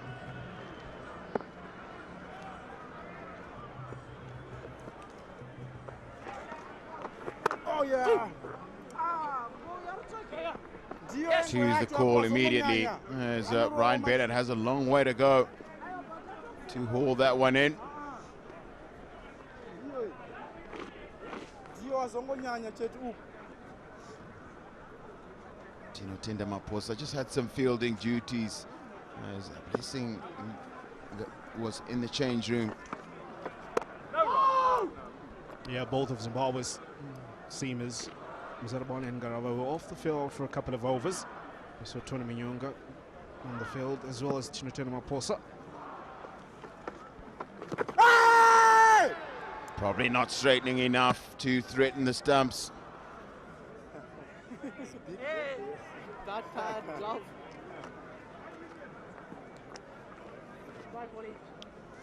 Just slowing that one, looking to find some purchase, hopefully. And this occasion would have gone down leg side. All right. Nice Willie. Tough Willie. You were talking a little while ago about dot ball pressure. Zimbabwe in combination have it right here. Oh, nice wish. Yes, Willie. Maiden in the previous over from Trevor Gwandu. And then just 2 runs. Only 5 deliveries nice that Willie. Masakadza has bowled in this over. And he's called again. It's 2 is the call. Ryan Bennett has to cover a lot of ground. And that wide open spaces towards that grandstand. 93 for 1.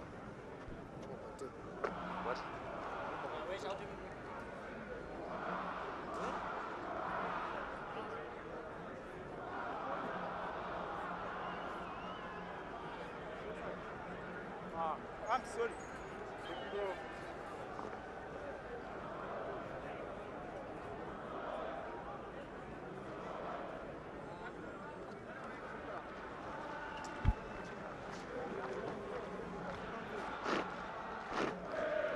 Zimbabwe were 85 for 3 here. 9 Ireland, 93 for 1.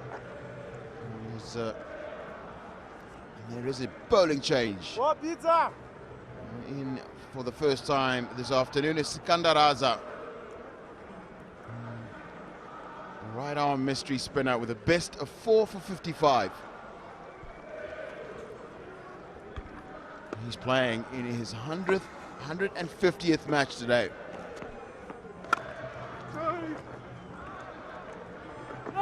That's a big moment for Raza. I'd have thought that the team would have rounded up to rally him in the morning, to 150 caps for a nation. It's a big milestone.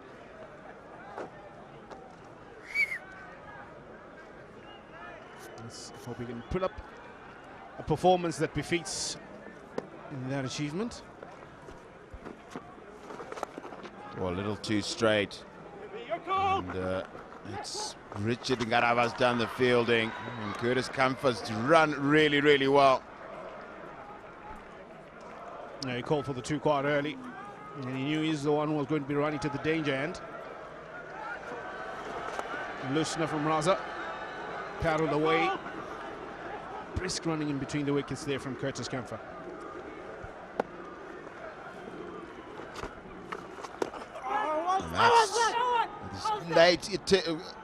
Late appeal from Marumani. It's called wide. An even later appeal from Raza. Making that one. Where did that come off?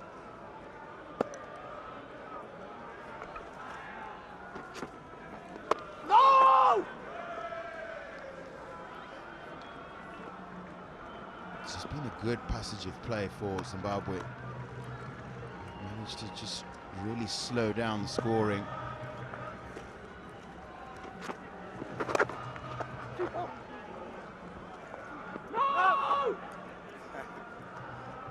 𝗬𝗫 this time has to cover a lot of ground to keep it down to just 1 run.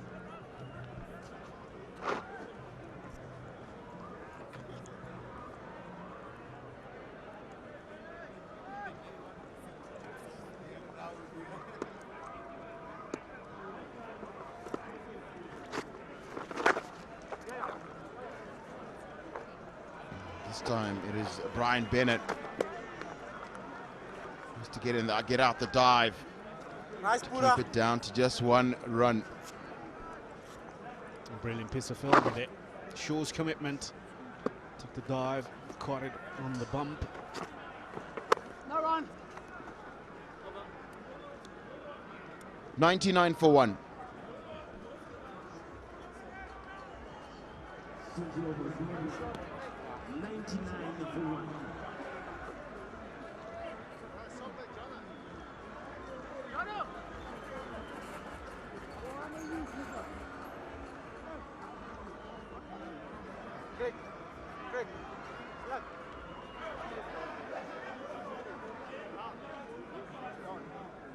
Makan. Makan ni chap. 99 for 1, and just 10 runs ahead of where Zimbabwe were at a similar stage, with an extra 2 wickets in hand. Largely thanks to the highest wicket in Zimbabwe for Ireland for the 2nd wicket. And this is going to be a well-fought boundary from Paul Stirling.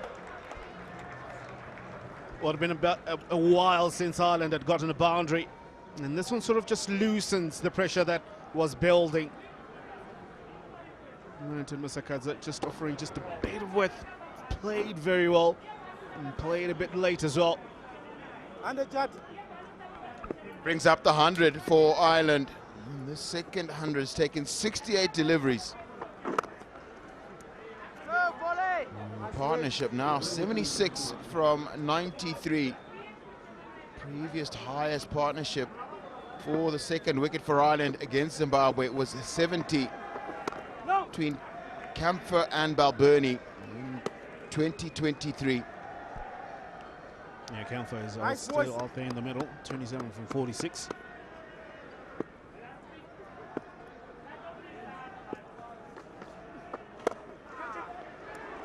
Jadu. Good.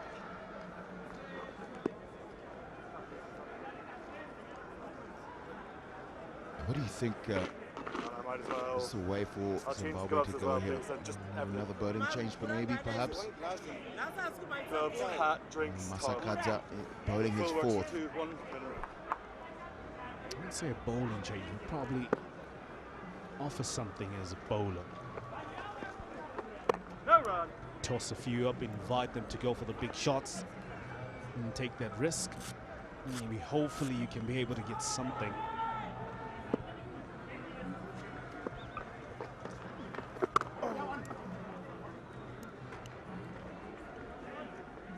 A single will end the 21st over, 105 for 1.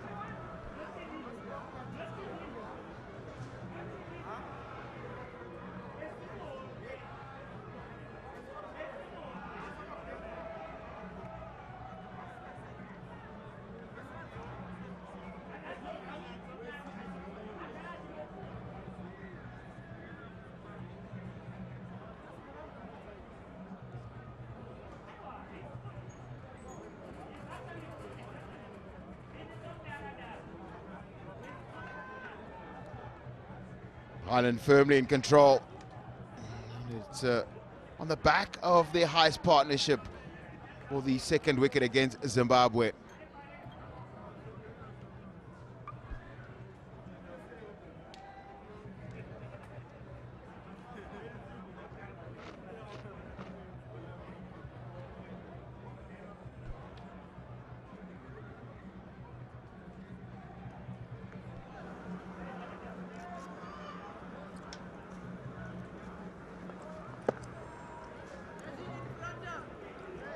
Wes.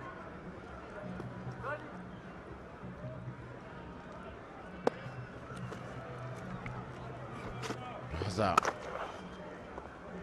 Hey! Hey, DC!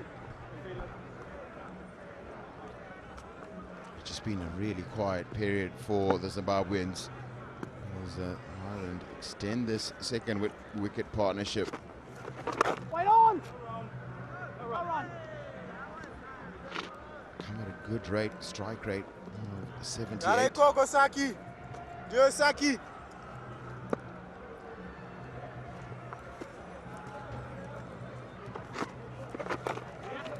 He's gotten it fine. Looks like it's going to run away, but it's Richard Ngarava keeps it down to 2 runs.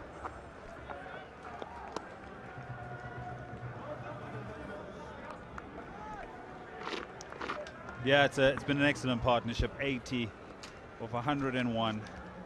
𝗂𝗪 with 30, Sterling with 44.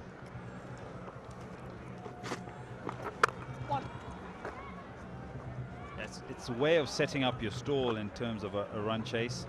Been very watchful. You look at their strike rates, 59 and 74. Nothing that's blown Zimbabwe away, but the fact that they haven't lost wickets and put pressure back onto this batting side that we saw in the first ODI when there's a lot of runs to be had. When the wickets fall, they don't quite find the options down the order. Good afternoon, Tino. Good afternoon, Ed. Yeah, it's been a brilliant partnership. I think especially because they had to fight through a difficult period where Ozarabani was coming into his own after his first over.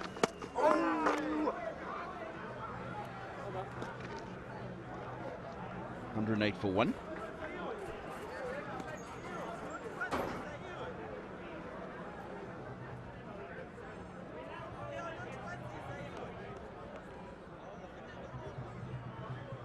Rambochifunga wesha. Zvezwe.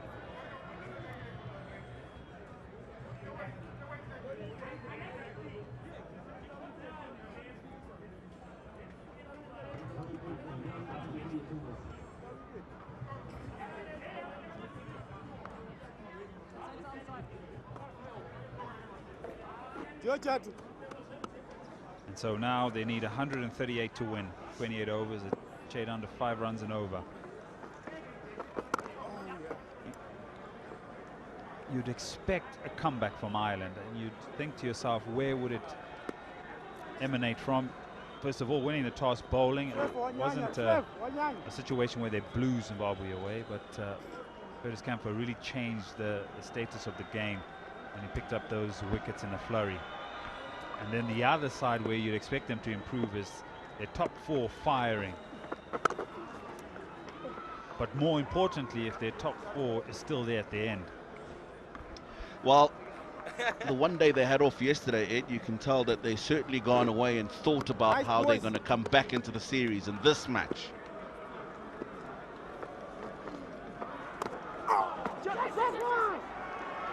They won the toss, elected to bowl again today, and straight away there was a difference from what I saw in the first ODI. They bowled much better lengths early on at the Zimbabwean batters. Whether it was Josh Little himself, or it was a team decision not to take the new ball. I thought was a good one. Worked well.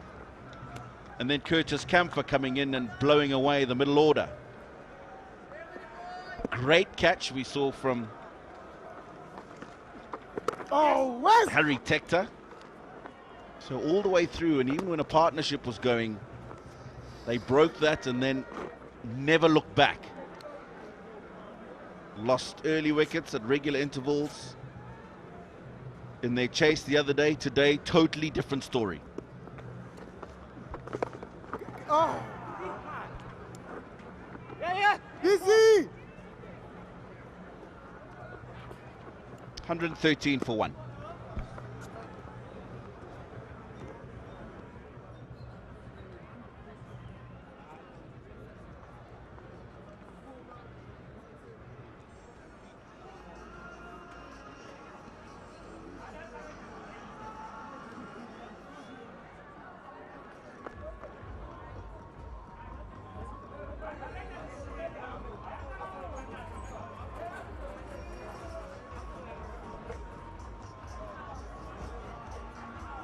Still a bit to go, 133 runs.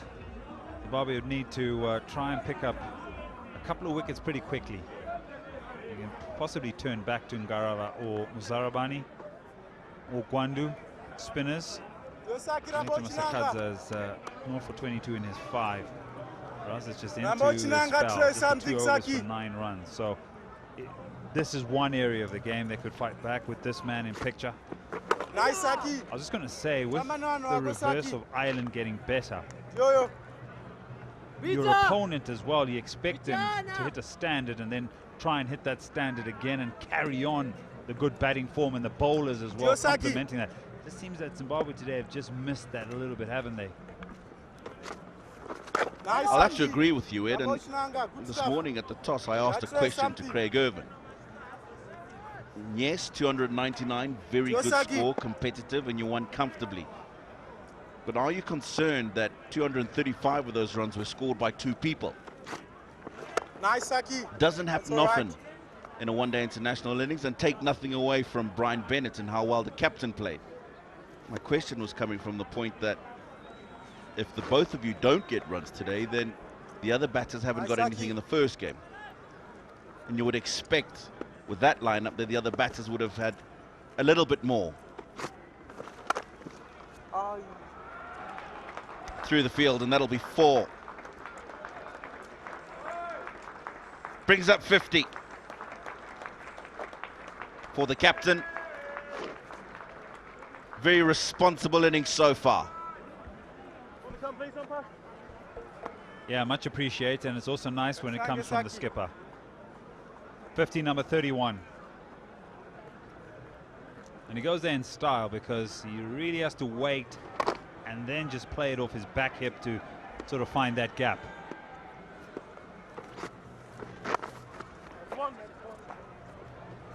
Should also mention, if Ireland are always to bounce back, there's these key players that stand up. Mark Adair, this man in picture, Balbirnie, Brian.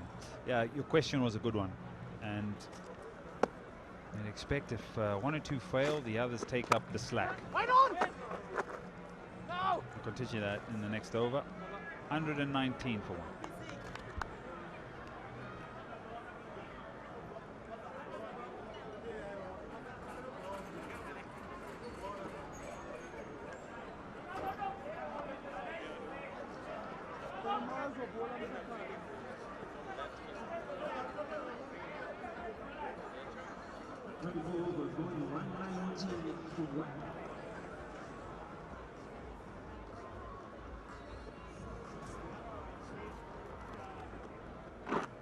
Early days yet.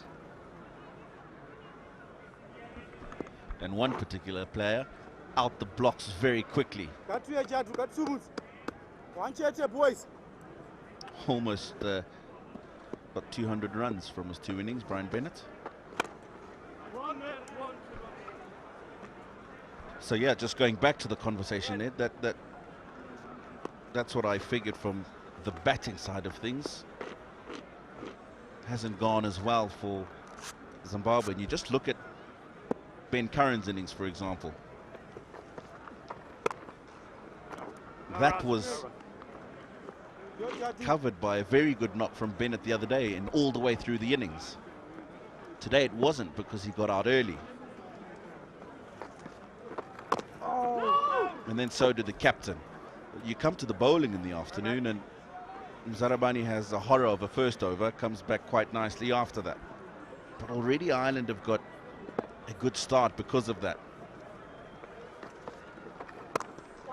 Ngarava slightly too full 3 or 4 times and he gets put away to the boundary, and already you've got off to a flyer. As opposed to the other day when you got a wicket first ball up. And then they continue to just chip away with those early wickets, Zimbabwe. It's always crucial when you strike inside that power play and strike from both ends, right? And that can sort of remedy some of the runs that you're probably short of. And I think when Zimbabwe look back at their innings, saying that it's a foregone conclusion, but if they look back at any stage of this game or whatever result comes out, they'll probably think we're about 40, 50 shy. Probably could have accelerated the game at different phases of the game. Maybe shot selection also from the batters coming in. Anyway, 1, 2, 3 for 1.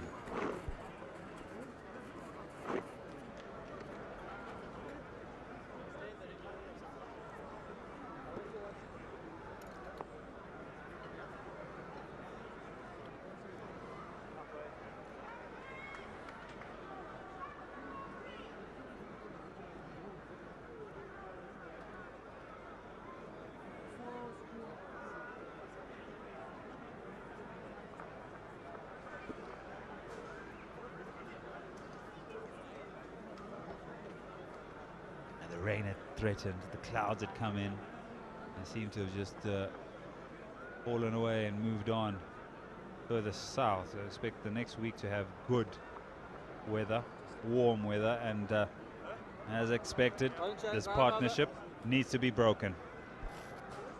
And who do you turn to? The bowler who's in decent bowling form.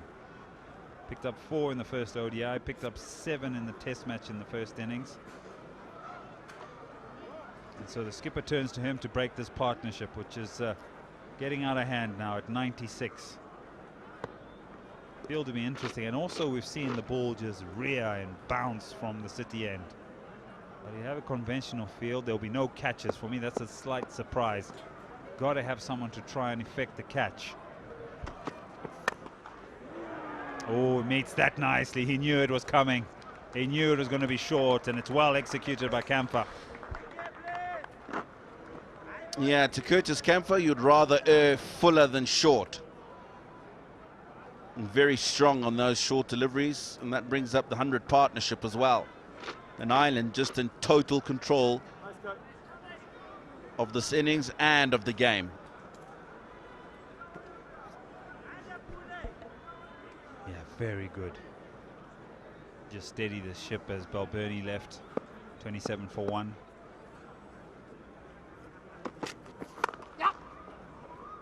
What do you make of a 𝗃𝗃 at 3? You know, what do you make of him? I've seen him only the last few times batting at 3. I'm not sure, is he your most conventional number 3? He's not your most conventional, but I think he gets the job done. I was surprised when I saw him walk in at 3 in the test match. I'm opposed to that, but certainly in one-day cricket, because he's energetic. You walk out there and he's looking to get busy straight away, whether or not the team's lost an early wicket. So much so that on an earlier stint with Victor Mpitsang, I said, should he maybe just tone it down a little bit, because Ireland are in a good position. They don't need too many, but you know, he was walking down to 𝗬𝗪𝗏𝗀 early on, but that's the way he plays. That's how he gets into the game.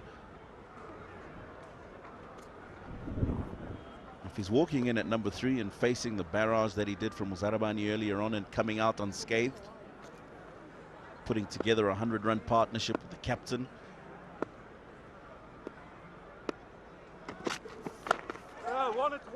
then I think it's a good move.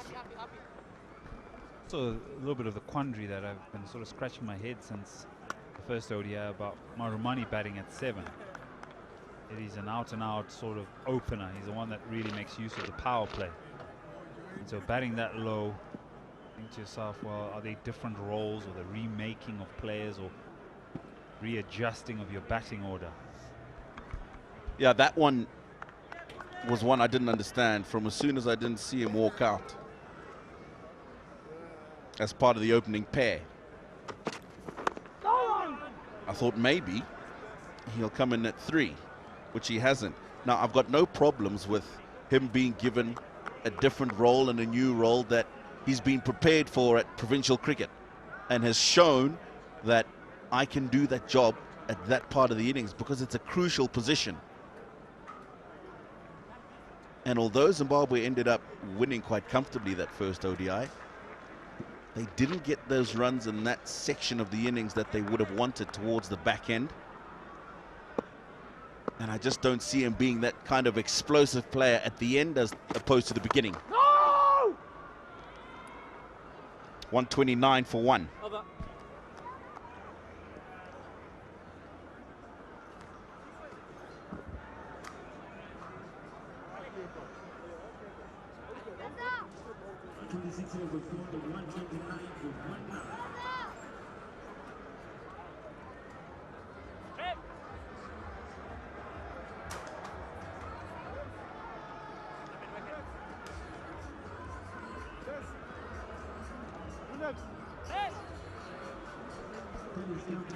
Highest second wicket partnership for Ireland versus Zimbabwe.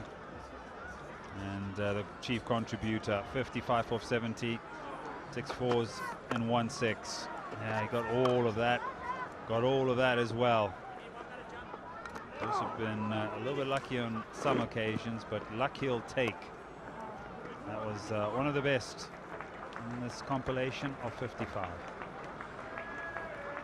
Yeah, so it's the second highest wicket, second wicket partnership for Ireland versus Zimbabwe. The previous best was 105 between Andy Balbirnie and Paul Stirling. That was in Breedy in 2019. At the other side of this defending of this total, you'd need a 𝗲𝗲 to also make a difference. And so if Ireland can just blunt him to some degree, really going to be difficult work for Craig Irvin to figure out where do the wickets come from.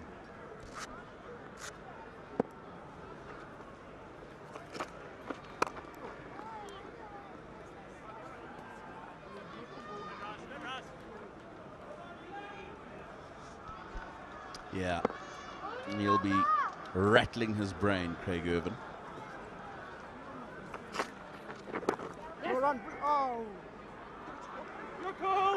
It's just too easy at the moment. Both men well set. Less than 5 required to the over. Current rate above what is required. You know what they need? They need a spell like this man delivered this morning. Curtis Camphor.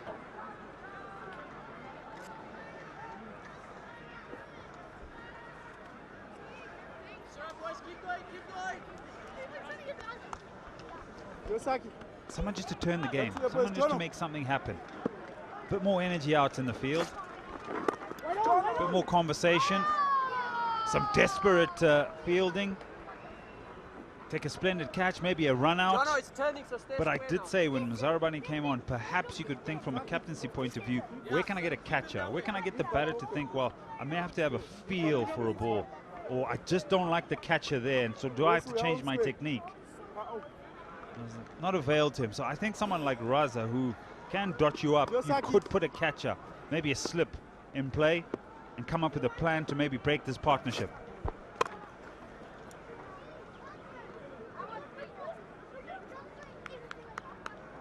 To be fair, at this ground, when the team is doing well, there's a lot more noise, there's a lot more chatter, there's a lot more dancing and singing. So the reflective nature of where the fans are right now is the state of the game. Nicely fielded. They end the over. 134 for 1.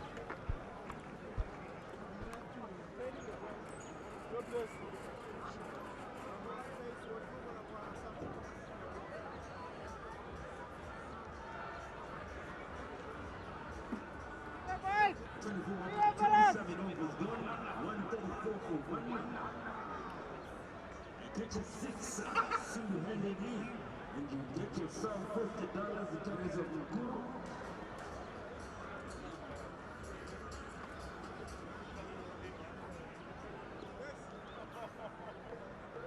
So lots of batting to come. 𝗃𝗃𝗃 had to work for some runs, and his strike rate was very low for his high standards. 𝗃𝗃𝗃, good player. 𝗃𝗃𝗃 hits a long ball.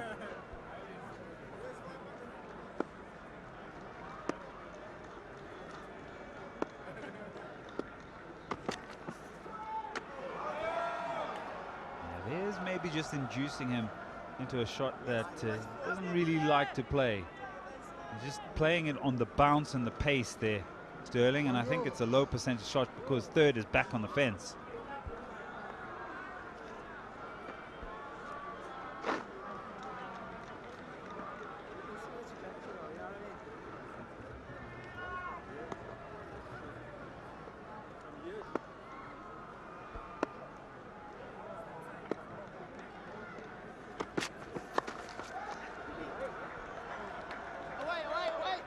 Just thought I'd wait for it, just to trickle away for 4, because fine leg was a bit too square. This game is just running away from Zimbabwe now. 138 for 1. Just 108 more needed. Line is wrong from Zarabani. And we've seen that when he gets that length on the right line, he gets a bit of extra kick.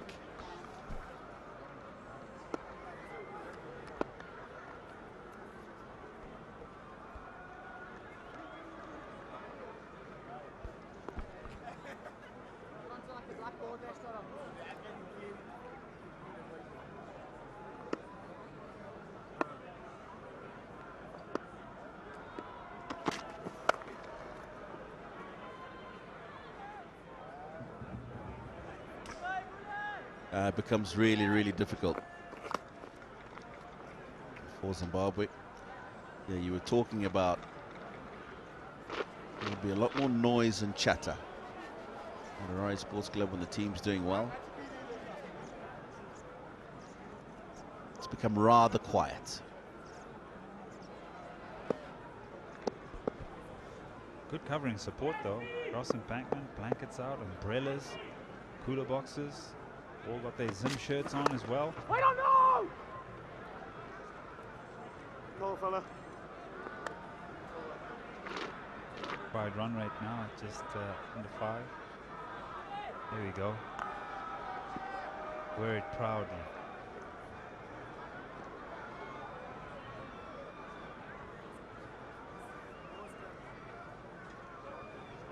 More conversation around the game, or the beginning of a working week.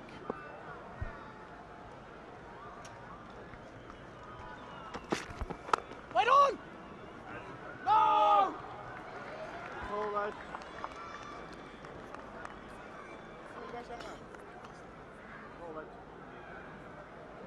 I don't like clowns. Hello Kitty clowns as well. Probably could, but there's no need. Let's move on from that picture, Mr. Director.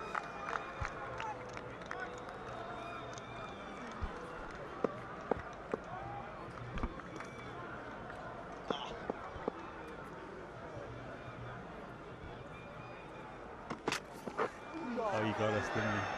He did. 139 for 1.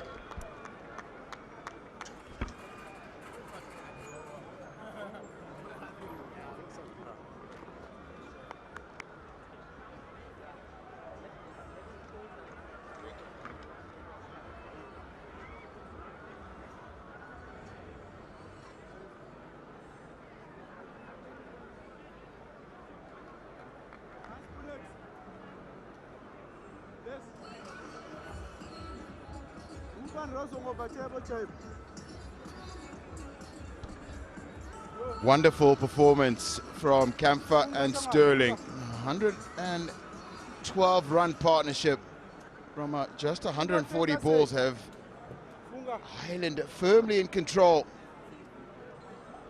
Just 107 needed.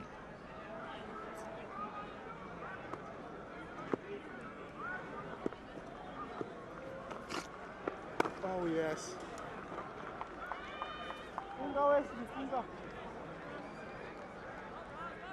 Where's Make sure Gwandu is awake. Has been a really, really good performance from this pair.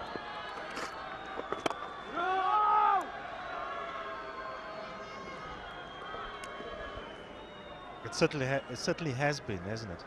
I don't know. I just think Zimbabwe needs to make the play, though. I think it's just too easy. It's less than 5 runs to the over. Yes! That's required. Good fielding. Is they need to find ways of breaking this partnership. And at the moment, while the spinner is still bowling, they're just rotating the strike quite easily at the moment. It's good fielding this, though. Wonderful work. It's okay. It's okay.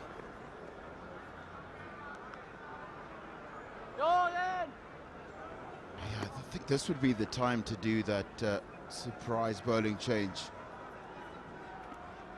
Do have a couple of options. Jonathan Campbell debuted on Thursday as an option. All right, Polly. 𝗬𝗺cie 𝗏𝗏, his off spin is another option. I think you're definitely right. It's up to the Zimbabwean captain to try and find a way through one of these. Hopefully brings a second or a third. 142 for 1.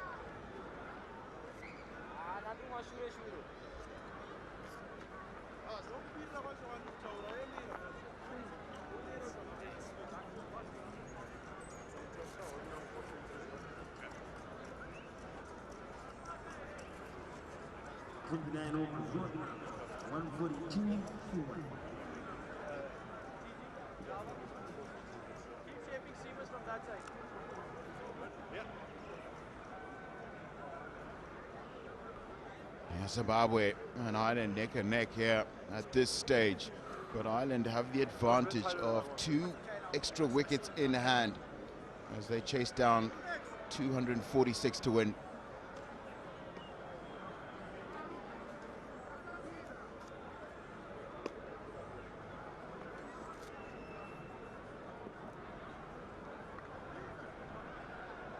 𝗬𝗺cie 𝗏𝗏 going to continue running in from the city end. Has been rather expensive by his standards. He still managed to find some pretty good deliveries. So when you bring him back into the attack, you're probably thinking, well, I need to break this partnership, right? So how is he going to get a wicket? So you need to sort of say, okay, what I'd like you to do here is I want you to run in, hit a length outside, on and outside off stump, because he gets a little bit of extra zip. But if he gets the outside edge, you don't have a slip. So rather get a slip in and tell your fast bowler that he's got a big spell to do here. He needs to be a little bit more aggressive with the length that he's bowling. At the moment, that's just too easy. It's a floater on leg stump. It's worked across mid-wicket, and it's a couple. Supposed to go 3 there, but we understand the partnership has grown. And a lot of hard work between these 2 batters. Yeah, because at the moment, it just looks as though Zimbabwe are waiting for things to happen, rather than actively seeking how to make things happen. That's why I honestly think that he needs to at least have a slip in place. Then you sort of give your bowler... No! You just give him the freedom to run in and be a little bit more aggressive. It's not the first time that he's been hit on his fingers.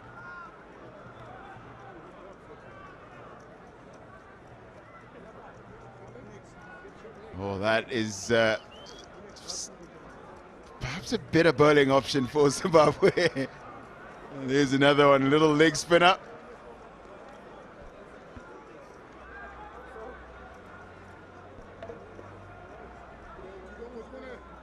Yeah, it's not the first time, as I said, and I think it's in this spell that just one has just climbed onto 𝗃𝗃𝗃𝗃𝗃 and has hit him on his fingers. I'm just having a look if he's okay.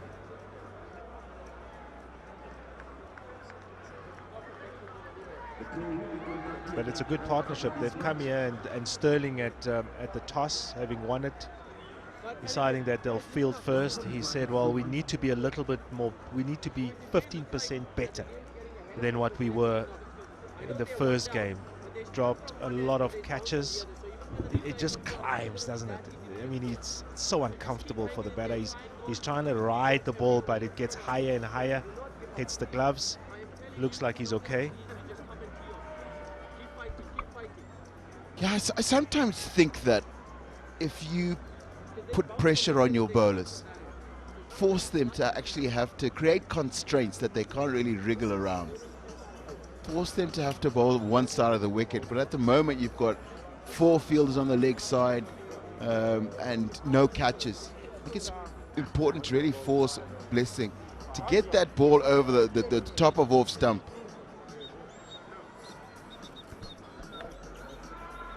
Well, they had to start well. They did so by getting the first wicket. 𝗂𝗃𝗃𝗃𝗃 for 11.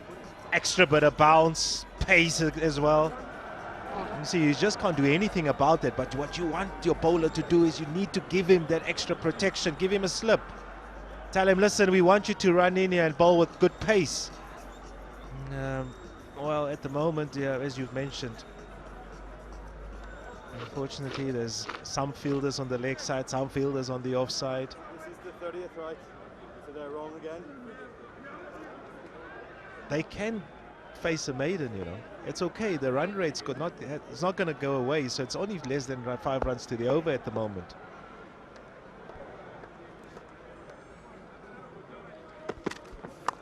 Oh, it's just cut away. And it is Wellington Masakadza, and very interesting call from Paul Sterling as Masakadza was fielding that, shouted lefty to 𝗃𝗃𝗃𝗃 to make sure that he came back for the second.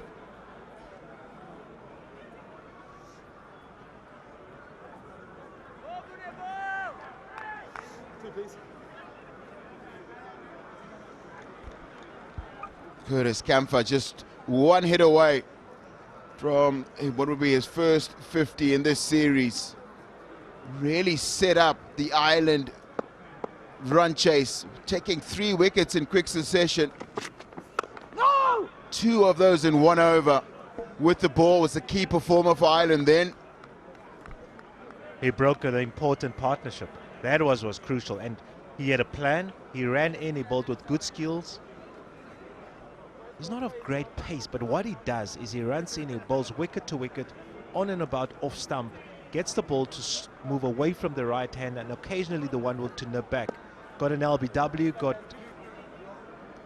one to nip to be caught by the keeper. So he just bowled with good intent. That's just short one, no real energy, and 𝗃𝗃𝗃𝗃 gets to 50. There's 30 gone, 148 for 1.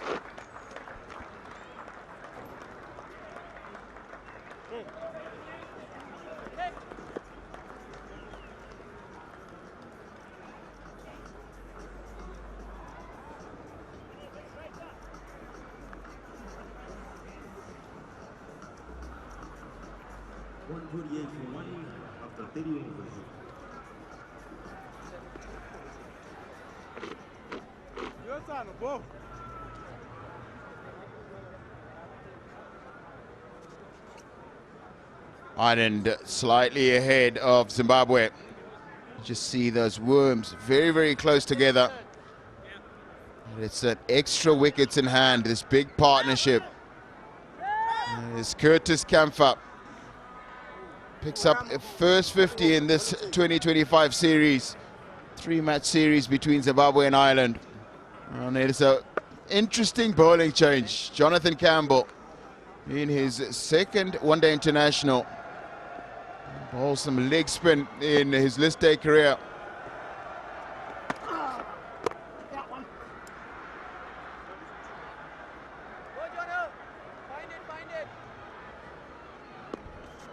Well, this is, we were just talking about this a little earlier.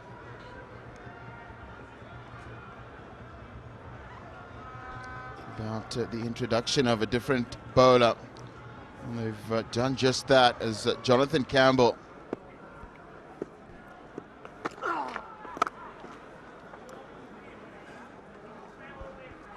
Just hasn't really gotten the right place yet. And this is the 50 moment for 𝗂𝗃𝗃𝗃. He's played well, has really contributed with the ball first, and now he gets himself to 50.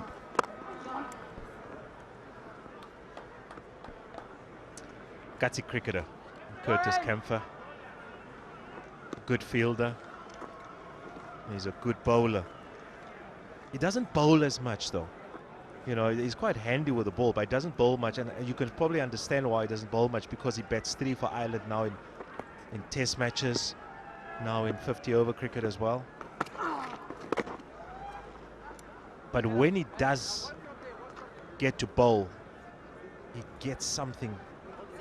He gets something to happen, which he did today. And he broke that partnership.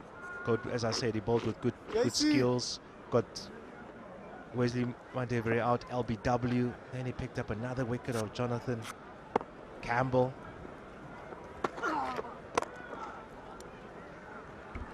But the thing for me, the feature of his batting in this innings has been the simplicity of the way he plays. He has a very, very simple game. Isn't overcomplicated, just doesn't play too many shots, but bats with a nice tempo nonetheless. That's been smashed away. It's in the gap at extra cover. Richard Ngarava, oh, he's dived over it. Awful bit of fielding to finish over number 31, 157 for 1.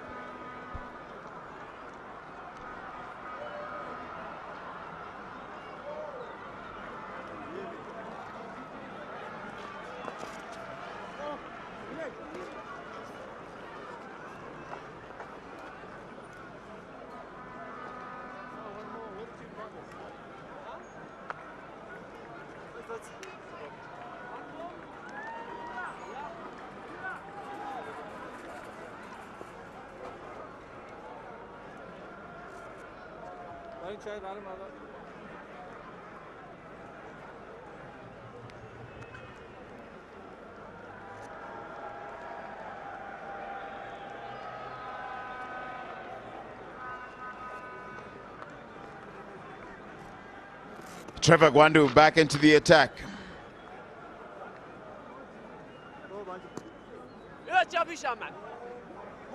And it is 𝗂𝗃𝗃𝗃. His moment, but it was the last delivery of the last over. And it was just a little bit of shoddy work on the boundary from Richard Ngarava. And Sterling moves to 71. And now it's Camphor and strike to Gwandu.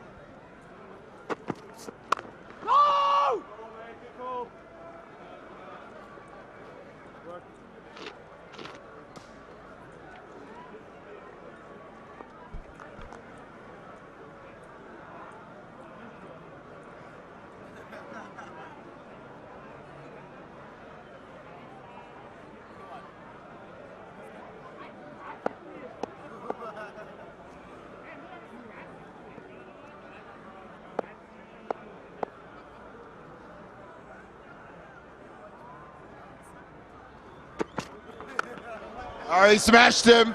He smashed him, and it's onto the embankment. Gentle half tracker from Trevor Gwandu gets just the treatment it deserves. A lovely gift. 𝗂𝗃𝗃𝗃 is always searching, as I said earlier. A very strong square of the wicket.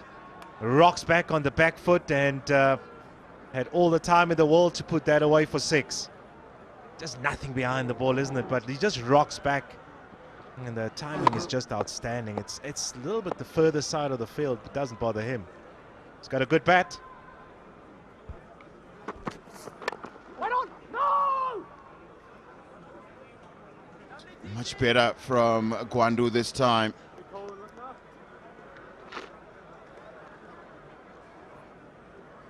Yeah, something we've seen at the beginning of every spell. Takes Trevor Gwandu just a little too long to get really clicked in.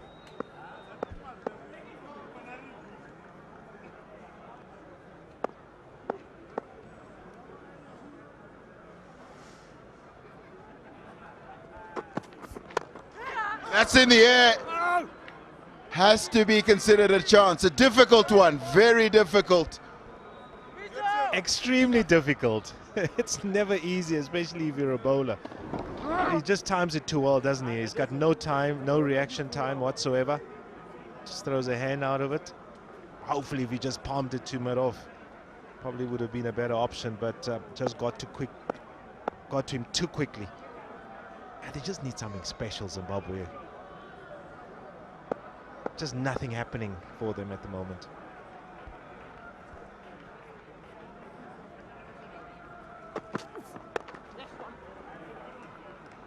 Call is one from 𝗂𝗃𝗃𝗃. Yeah, but I do think that you're absolutely right. All of those caught and bowled, when it's your day, they're right in the pouch. You don't have to move your hand. It almost finds your hand on its own. And then on other days, they're just never in the right place.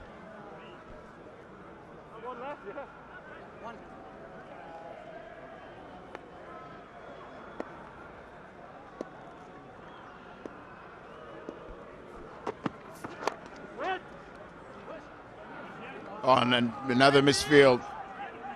And this time it's Wesley Madevere. 32 gone, 165 for one.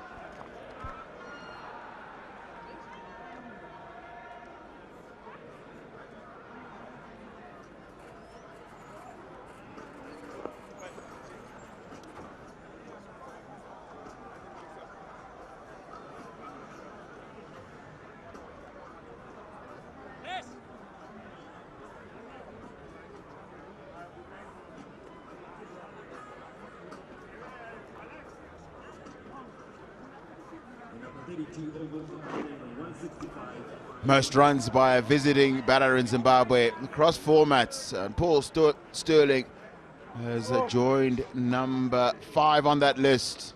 Christopher Henry Gale of the West Indies up at the top, and the great Bangladeshi all-rounder Shakib Al Hasan, Mohammad Ami and Rahmat Shah of Afghanistan.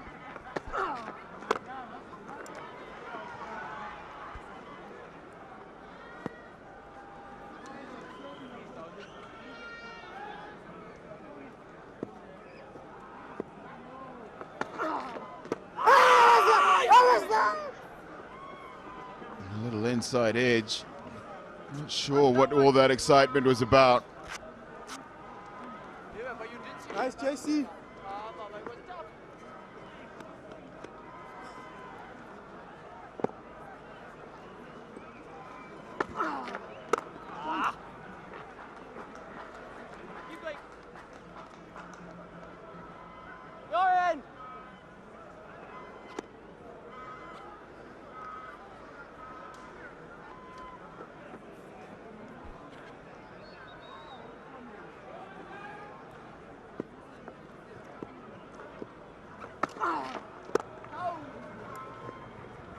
Paul Sterling has looked absolutely determined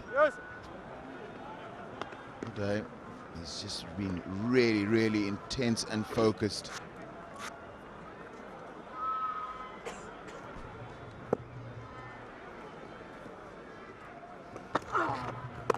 Nice, Jono. It's good for them, though. Spend some time in the middle. An important game, the final ODI. If Ireland win this one, and then it's all 1-1, and big innings then needed to win the series.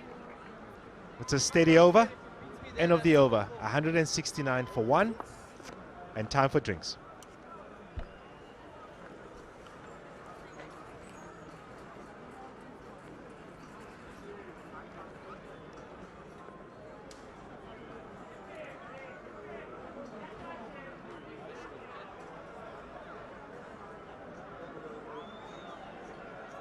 Please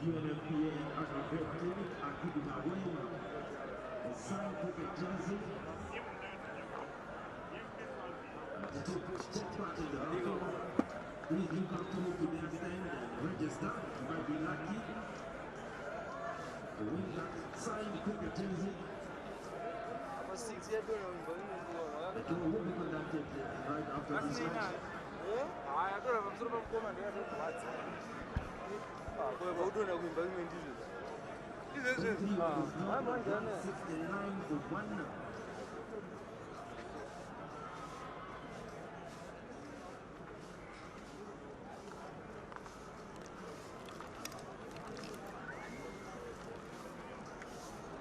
Once again, Small Cricket would like to thank their following sponsors, the 𝗃𝗵𝗂𝗀𝗃 Sulanga, Coca-Cola, 𝗃𝗂𝗃𝗃𝗂𝗃,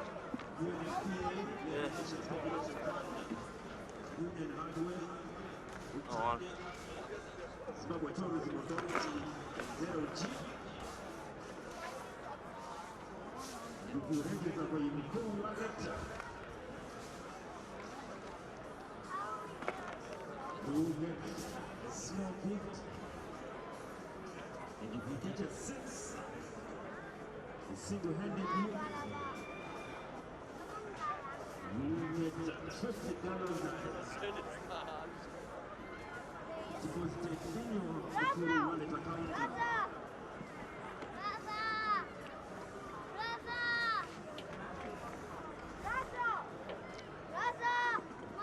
Sterling 74 from 88 and 𝗃𝗵𝗃 62 from 91, adding to the 3 wickets he took on earlier today.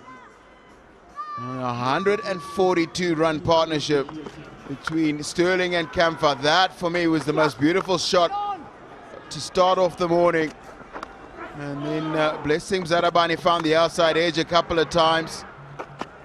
And then it was the big pull shot of Trevor Gwandu. First of 2 6s hit off him. And Curtis 𝗃𝗃 has been very strong square to the wicket.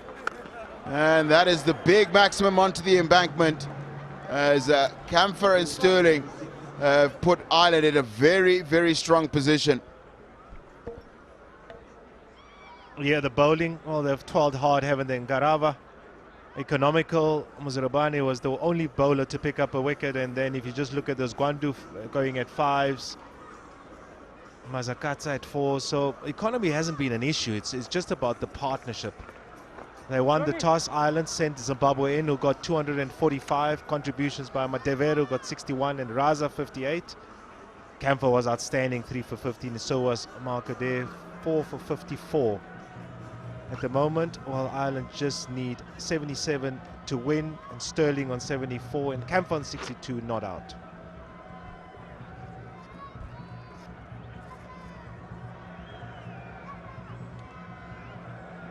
Just getting a little stretch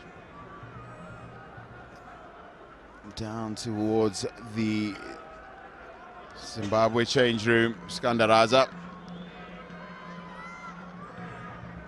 Trevor Gwandu will continue from that city end.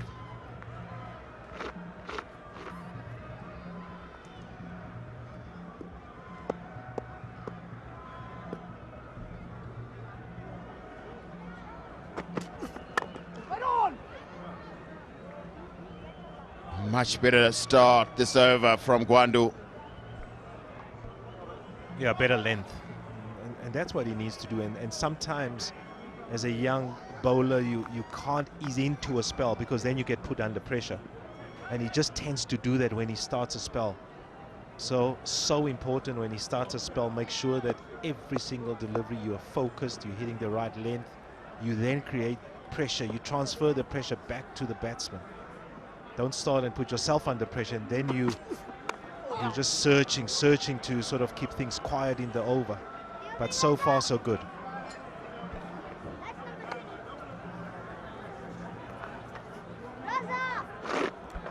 He's always, this is his second spell. And again, he starts this having to come back from behind. Doesn't ever help yourself as a cricketer.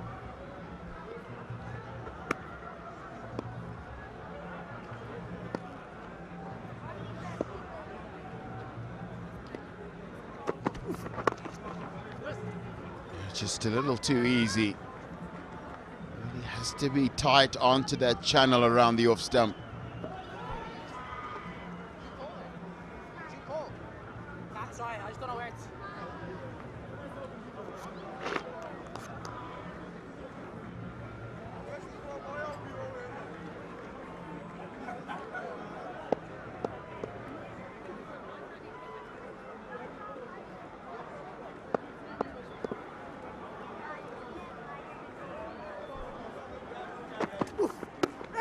That's stayed down and has been given. Really unfortunate for 𝗂𝗽𝗄𝗃. He's shaping to play that big pull shot, and that's just not gotten off the ground. Well, there's nothing he can do about that one. He's searching, he was looking for his favorite shot. This one doesn't get up at all. And maybe is this the turning point for Zimbabwe, because they needed something to happen to try and break this partnership of 144. Yep, it's good. It's very good. You're saying Zimbabwe needed something to go in their favor. And 𝗂𝗽𝗄𝗃 has been the most unlucky cricketer. Fighting 63 from 94 as Ireland are 171 for 2.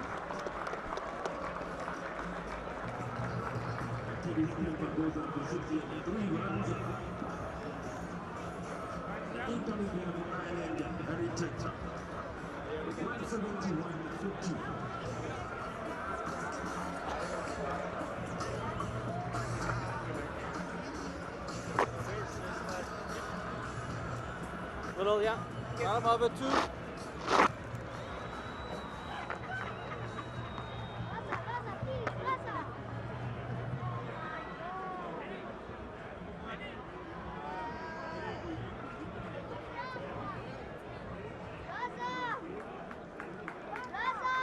𝗂𝗃𝗃𝗃 in his 50th ODI is in at number 4.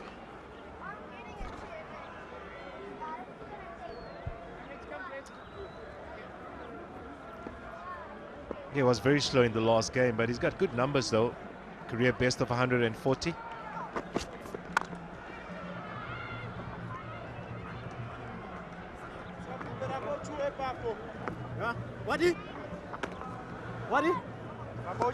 Just bangs it in, doesn't he? That one just doesn't come up at all. He's like just looking, trying to hit this square of the wicket. Keeps low, LBW. And they needed to break the partnership. They've got it. Maybe get 1 or 2 more. Then put Ireland under pressure.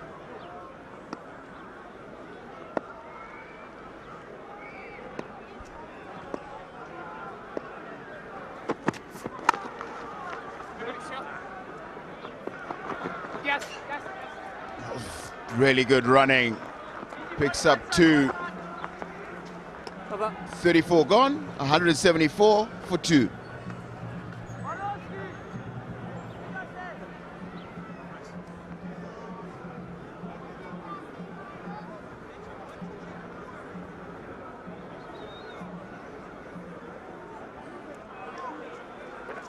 Good, Trevor.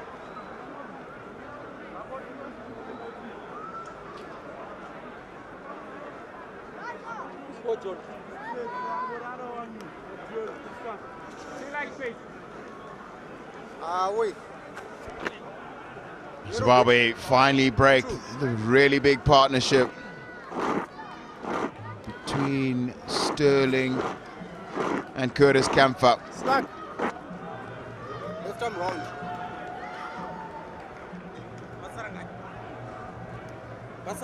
Masakadza back into the attack. We're going to go through the last, his final 4 overs. 𝗂𝗃𝗃𝗃 played one of the strangest ODI innings I've seen on a few days back. It took him 77 deliveries to hit his first boundary, which is very difficult to understand in a player of his class and talent.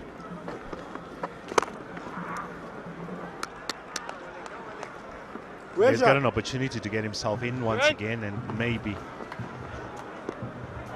It'll be free-flowing, and at times you sort of think, well, what is the game require? In the previous game, they needed a partnership, but his strike rate was like, what was it? At one stage, it was 40. This time, just rocks back, and only in his third ball, he gets a boundary. Yeah, the body language has been different from the start today, hasn't it? He's looked a lot more positive, a lot more intense this afternoon, and really quickly pounces on that one from Masakadza.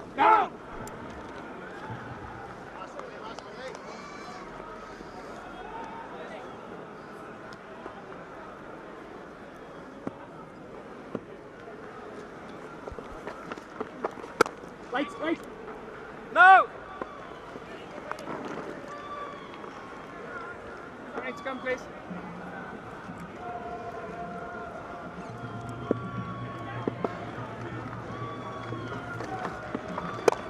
Wait, sir. Yeah.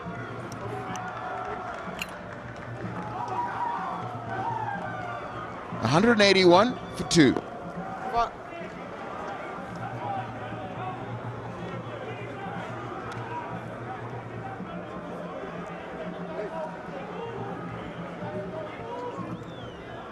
Wish.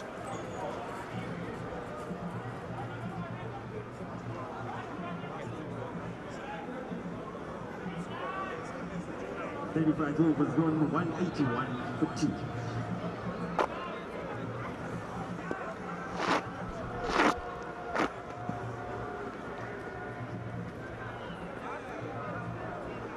Just 65 required from 90 balls.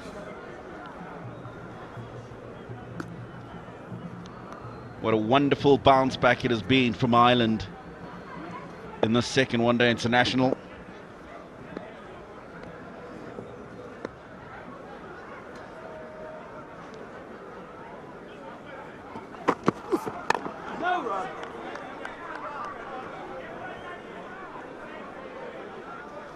Right from the outset this morning, they looked a different team. A team that had gone away and understood where they probably hadn't done so well in that first match and what they wanted to address coming into the second.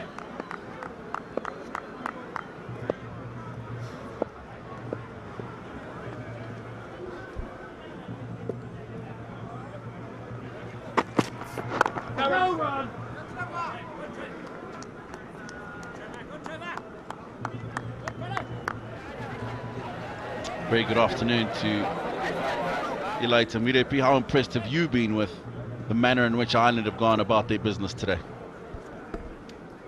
Much better showing by Ireland compared to the first ODI in both aspects, with the ball and even with the bat today. Much better. I'll go into the detail just for this delivery. I believe that they bowled well. They didn't give too many loose deliveries that we saw in the first ODI. If you take a look at Josh Little, he had a better outing. Not the best, but just a tad little bit better. One for 75 in the first ODI.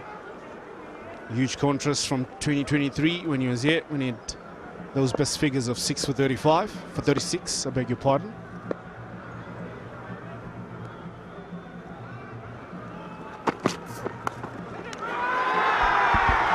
Gone. He'll be disappointed, Harry Tector, because it was a hit-me ball. However, the umpire seems to feel that Trevor Gwandu might have overextended and gone over the line. So Tector's been asked to just hold on for a moment. And we're going to take a closer look at it. Oh, now. A frame before is what we'll be looking for. Where does it make contact with the ground? There might just be a bit behind the line. This will give a better indication. Oh, I'm glad I'm not in the television umpire seat. Also a difficult call to make. It seems like just a millimeter.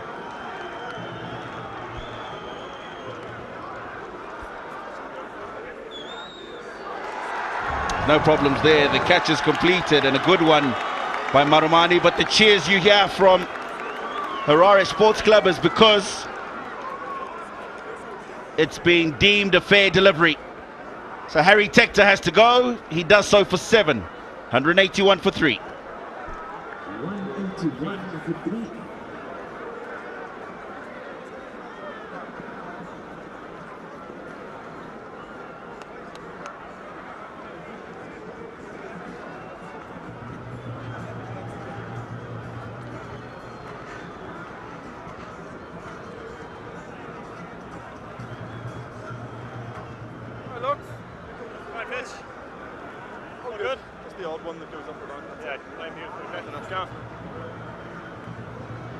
Local Tucker comes in to bat.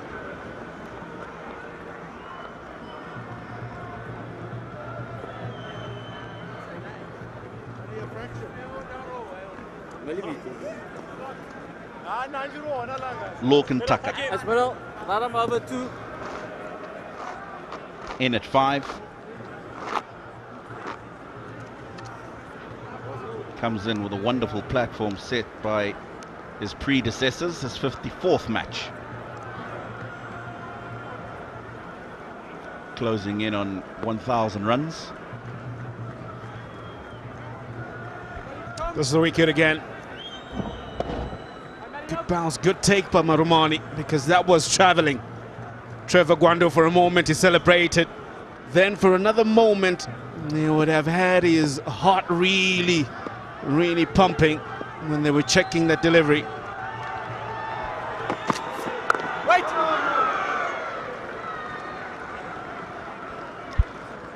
Yeah, just a little bit more noise now near Harare Sports Club. The crowd will believe those couple of wickets in recent times may just keep Zimbabwe alive.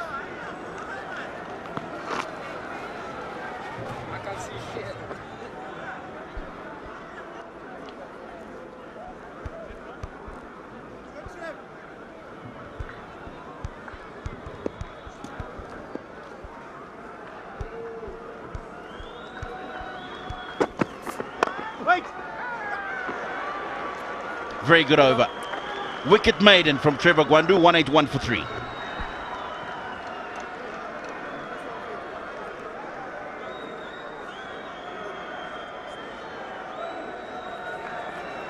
Good, Trevor.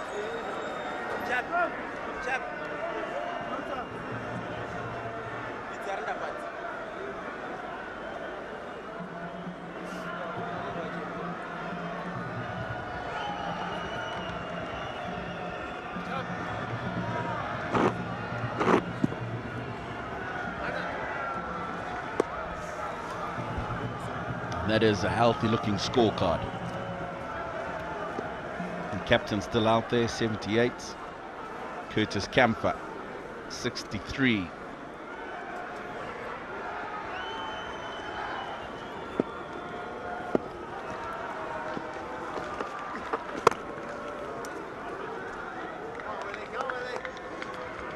Sterling will know exactly what's needed and expected of him. He'll be looking to just push along, get himself to 3 figures, lead his team to victory. Yeah, the opportunity is there. He just needs somebody to stay there.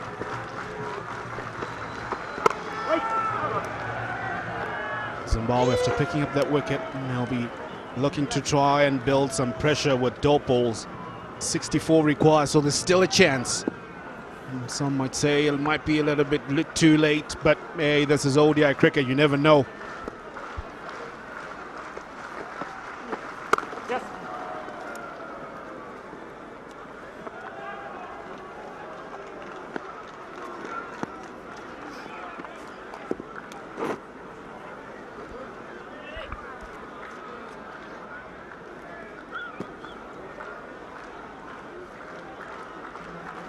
just 63 required from here. 𝗂𝗍𝗏 would have been scratching his head for a long time as to how he would break that partnership. They did so with an assisted delivery that just didn't get up to get Kamfer. And then they got another one pretty quickly. However, they need a couple more.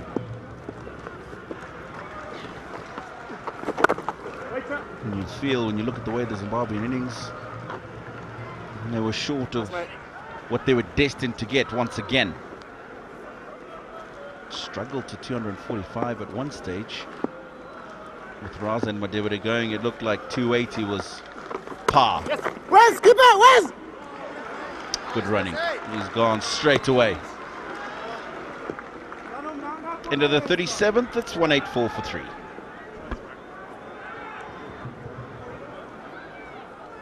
you want pizza? Now. Easy bowling.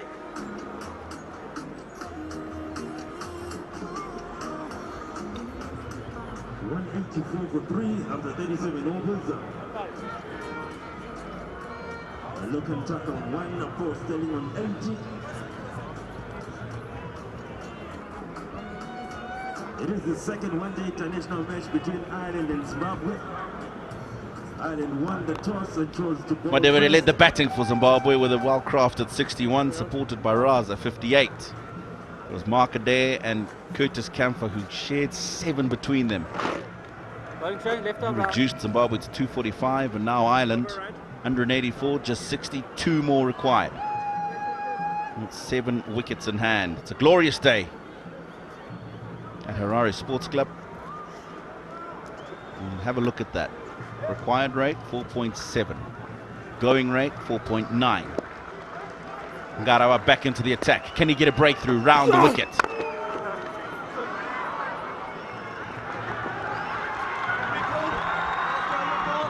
Good running, good fielding from Ben Curran, because that looked to be destined for the ropes, you would say. But he had a lot to cover there. Zimbabwe don't want to give away any freebies. And everybody needs to back their bowler. And definitely saved a couple there, and that is Ben Curran. Sterling, you'll need to play a captain's knock. 82. 18 shy of 3 figures, which will be his first as a captain.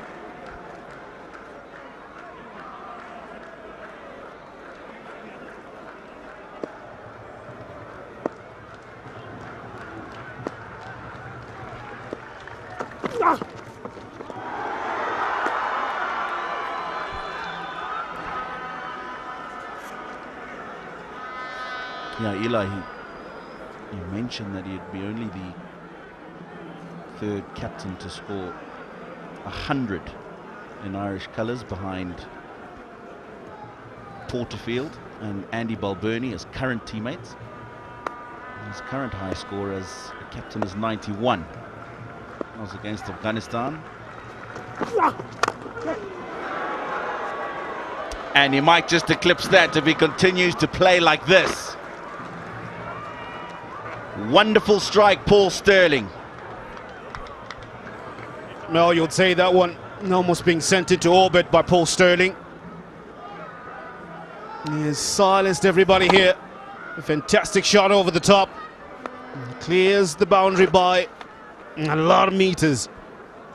Halfway, please. Well, the drums have certainly stopped beating here, courtesy of that shot by Paul Sterling.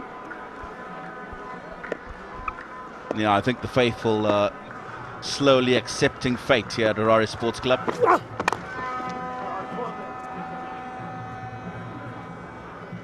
sportsmanship, Stella. Hey, mate. Good sportsmanship. What's good sportsmanship?